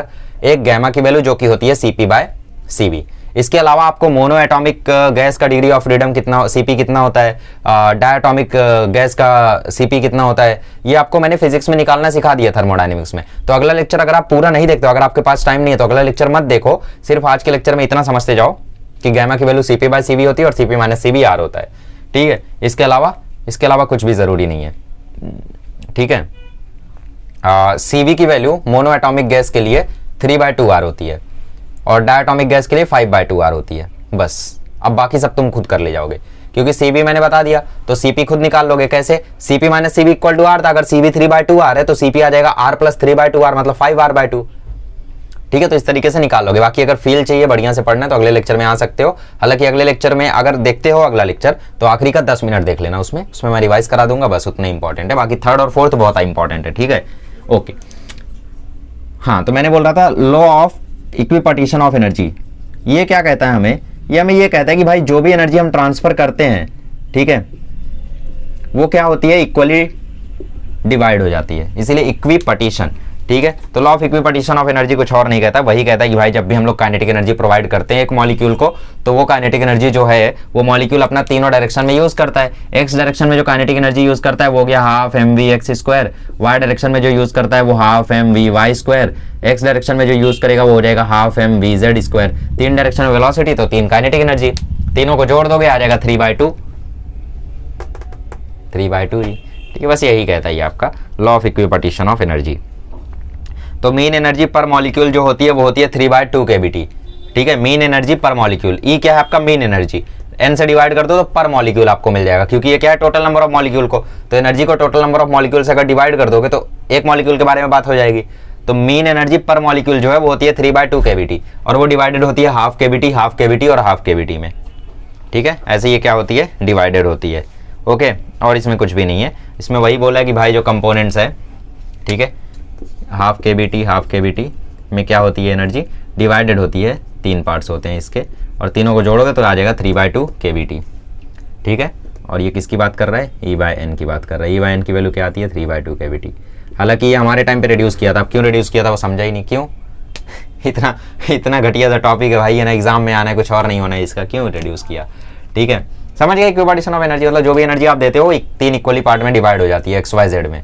ठीक है, half mvx², half mvy², half mvz²। ठीक है, वैसे ही एनर्जी पर मॉलिक्यूल जो होती है वो भी 3 डायरेक्शन में डिवाइडेड होती है। तो एनर्जी पर मॉलिक्यूल की वैल्यू क्या आती है? 3/2 kBT आती है। ठीक है, तो 3 डायरेक्शन में 3/2 कैसे डिवाइड हो सकता है? 1/2, तीनों को जोड़ो 3/2, बस खत्म। चलो आगे बढ़ते हैं हम लोग और अभी देखते हैं न्यूमेरिकल्स। ठीक है, एक सॉल्ट एग्जाम्पल यहाँ पे आप लोगों को दिया हुआ है। आप लोगों को यहाँ पे देखो सॉल्ट एग्जाम्पल 3.2 में क्या दिया है? टेम्परेचर दिया है, मास ऑफ हीलियम दिया है, तो काइनेटिक एनर्जी आपसे पूछ रहा है, अच्छा सॉरी वेलोसिटी आपसे पूछ रहा है। तो करना कुछ नहीं है यार, आपको पता है काइनेटिक एनर्जी जो होती है, ठीक है, एक ही मॉलिक्यूल की यहाँ पे बात हो रही है, आपको पता है काइनेटिक एनर्जी जो होती है वो होती है हाफ mv² और वो होती है 3/2 NKBT। तो यहाँ पे क्योंकि सिर्फ एक मॉलिक्यूल की बात कर रहा है तो n की वैल्यू हो जाएगी 1। अब यहाँ पे बोल्ट्जमैन कांस्टेंट आपको पता है, टेम्परेचर आपको दिया है, मास आपको दिया है, 2 से 2 खत्म ही है, तो वेलोसिटी तुम्हें मिल तो गई √3 kBT/m, खत्म हो गया। इजी, चलो एक्सरसाइज में भी एक क्वेश्चन दे रखा है, उसको भी सॉल्व कर लेते हैं और छुट्टी लेते हैं ना। और उसके बाद तो कुछ नहीं बचा हुआ है। सो बोला find the kinetic energy of 5 litre of a gas at STP, standard pressure is this. Kinetic energy पता करनी है यार। काइनेटिक एनर्जी कितनी होती है? 3/2 PV। खत्म। वॉल्यूम आपको दिया ही है। काइनेटिक एनर्जी क्या होती है? 3/2 PV। ठीक है, तो एसटीपी पे बात कर रहा है, तो एसटीपी पे प्रेशर कितना होता है? 1 एटमॉस्फेरिक, और 1 एटमॉस्फेरिक प्रेशर कितना होता है? 1.01325 इंटू 10⁵ पास्कल। तो प्रेशर की वैल्यू रखो 1.01325 और वॉल्यूम तुम्हें दे ही रखा है 5 लीटर, मल्टीप्लाई करके 3/2 से मल्टीप्लाई कर दो तो तुम्हें मिल जाएगा 5 लीटर गैस का काइनेटिक एनर्जी। हालांकि वैल्यू मैच नहीं कर रहा है क्योंकि ये 0.75797 बोल रहा है। चलो मैं इसको रफ करके वो करा देता हूँ, ठीक है। चलिए, तो वो क्वेश्चन में हमें क्या बोल रहा है? अच्छा, ये एक्चुअली आंसर यहाँ पे गलत दिया हुआ है। वॉल्यूम तुम्हें दे रखा है 5 लीटर, ठीक है, और प्रेशर तुम्हें दे रखा है 1.01325, खैर 1.01 इंटू 10⁵ पास्कल, ठीक है। अब देखो वॉल्यूम तुम्हें लीटर में दिया है और ये पास्कल में है, ठीक है। तो जब भी ये पास्कल में तुम लेते हो तो मतलब तुम न्यूटन पर मीटर स्क्वायर में लेते हो, तो ये सब भी मीटर में होना चाहिए, ठीक है। तो आप लोगों को मैं बता दूं कि जो 1 लीटर होता है वो होता है 10⁻³ मीटर क्यूब के इक्वल, ठीक है। क्यों? क्योंकि 1000 centimetre cube equal to 1 litre होता है, ठीक है। 1000 सेंटीमीटर क्यूब इक्वल टू क्या होता है? 1 लीटर होता है। तो अगर तुम सेंटीमीटर को मीटर में कन्वर्ट करना चाहते हो तो कितने से मल्टीप्लाई करोगे? 1 सेंटीमीटर इक्वल टू होता है 10⁻² लीटर। तो सेंटीमीटर क्यूब की जगह अगर तुम्हें मीटर रखना है तो 10⁻² का क्यूब और ये मीटर हो जाएगा इक्वल टू 1 लीटर, ठीक है। और ये 1000, तो 1000 ये हो गया 10⁻6, तो 1000 मतलब 10⁻³ और ये है 10⁻6, तो फाइनल आ जाएगा 10⁻3। तो 10⁻3 मीटर क्यूब जो है वो 1 लीटर के इक्वल होता है। क्लियर? तो 5 लीटर इक्वल टू क्या हो जाएगा? 5 इंटू 10⁻3 मीटर क्यूब। वह सब फॉर्मूला लगा दो, 3/2 PV आंसर आ जाएगा, ठीक है। 1.01325 यहाँ पे पूरी वैल्यू दे रखी है, इतना ही दे रखा है ना यहाँ पे, एक बार चेकआउट कर लो। 1.013, ठीक है, 3 तक गया ये, तो बस इसको मल्टीप्लाई कर लेना, आपको आंसर मिल जाएगा।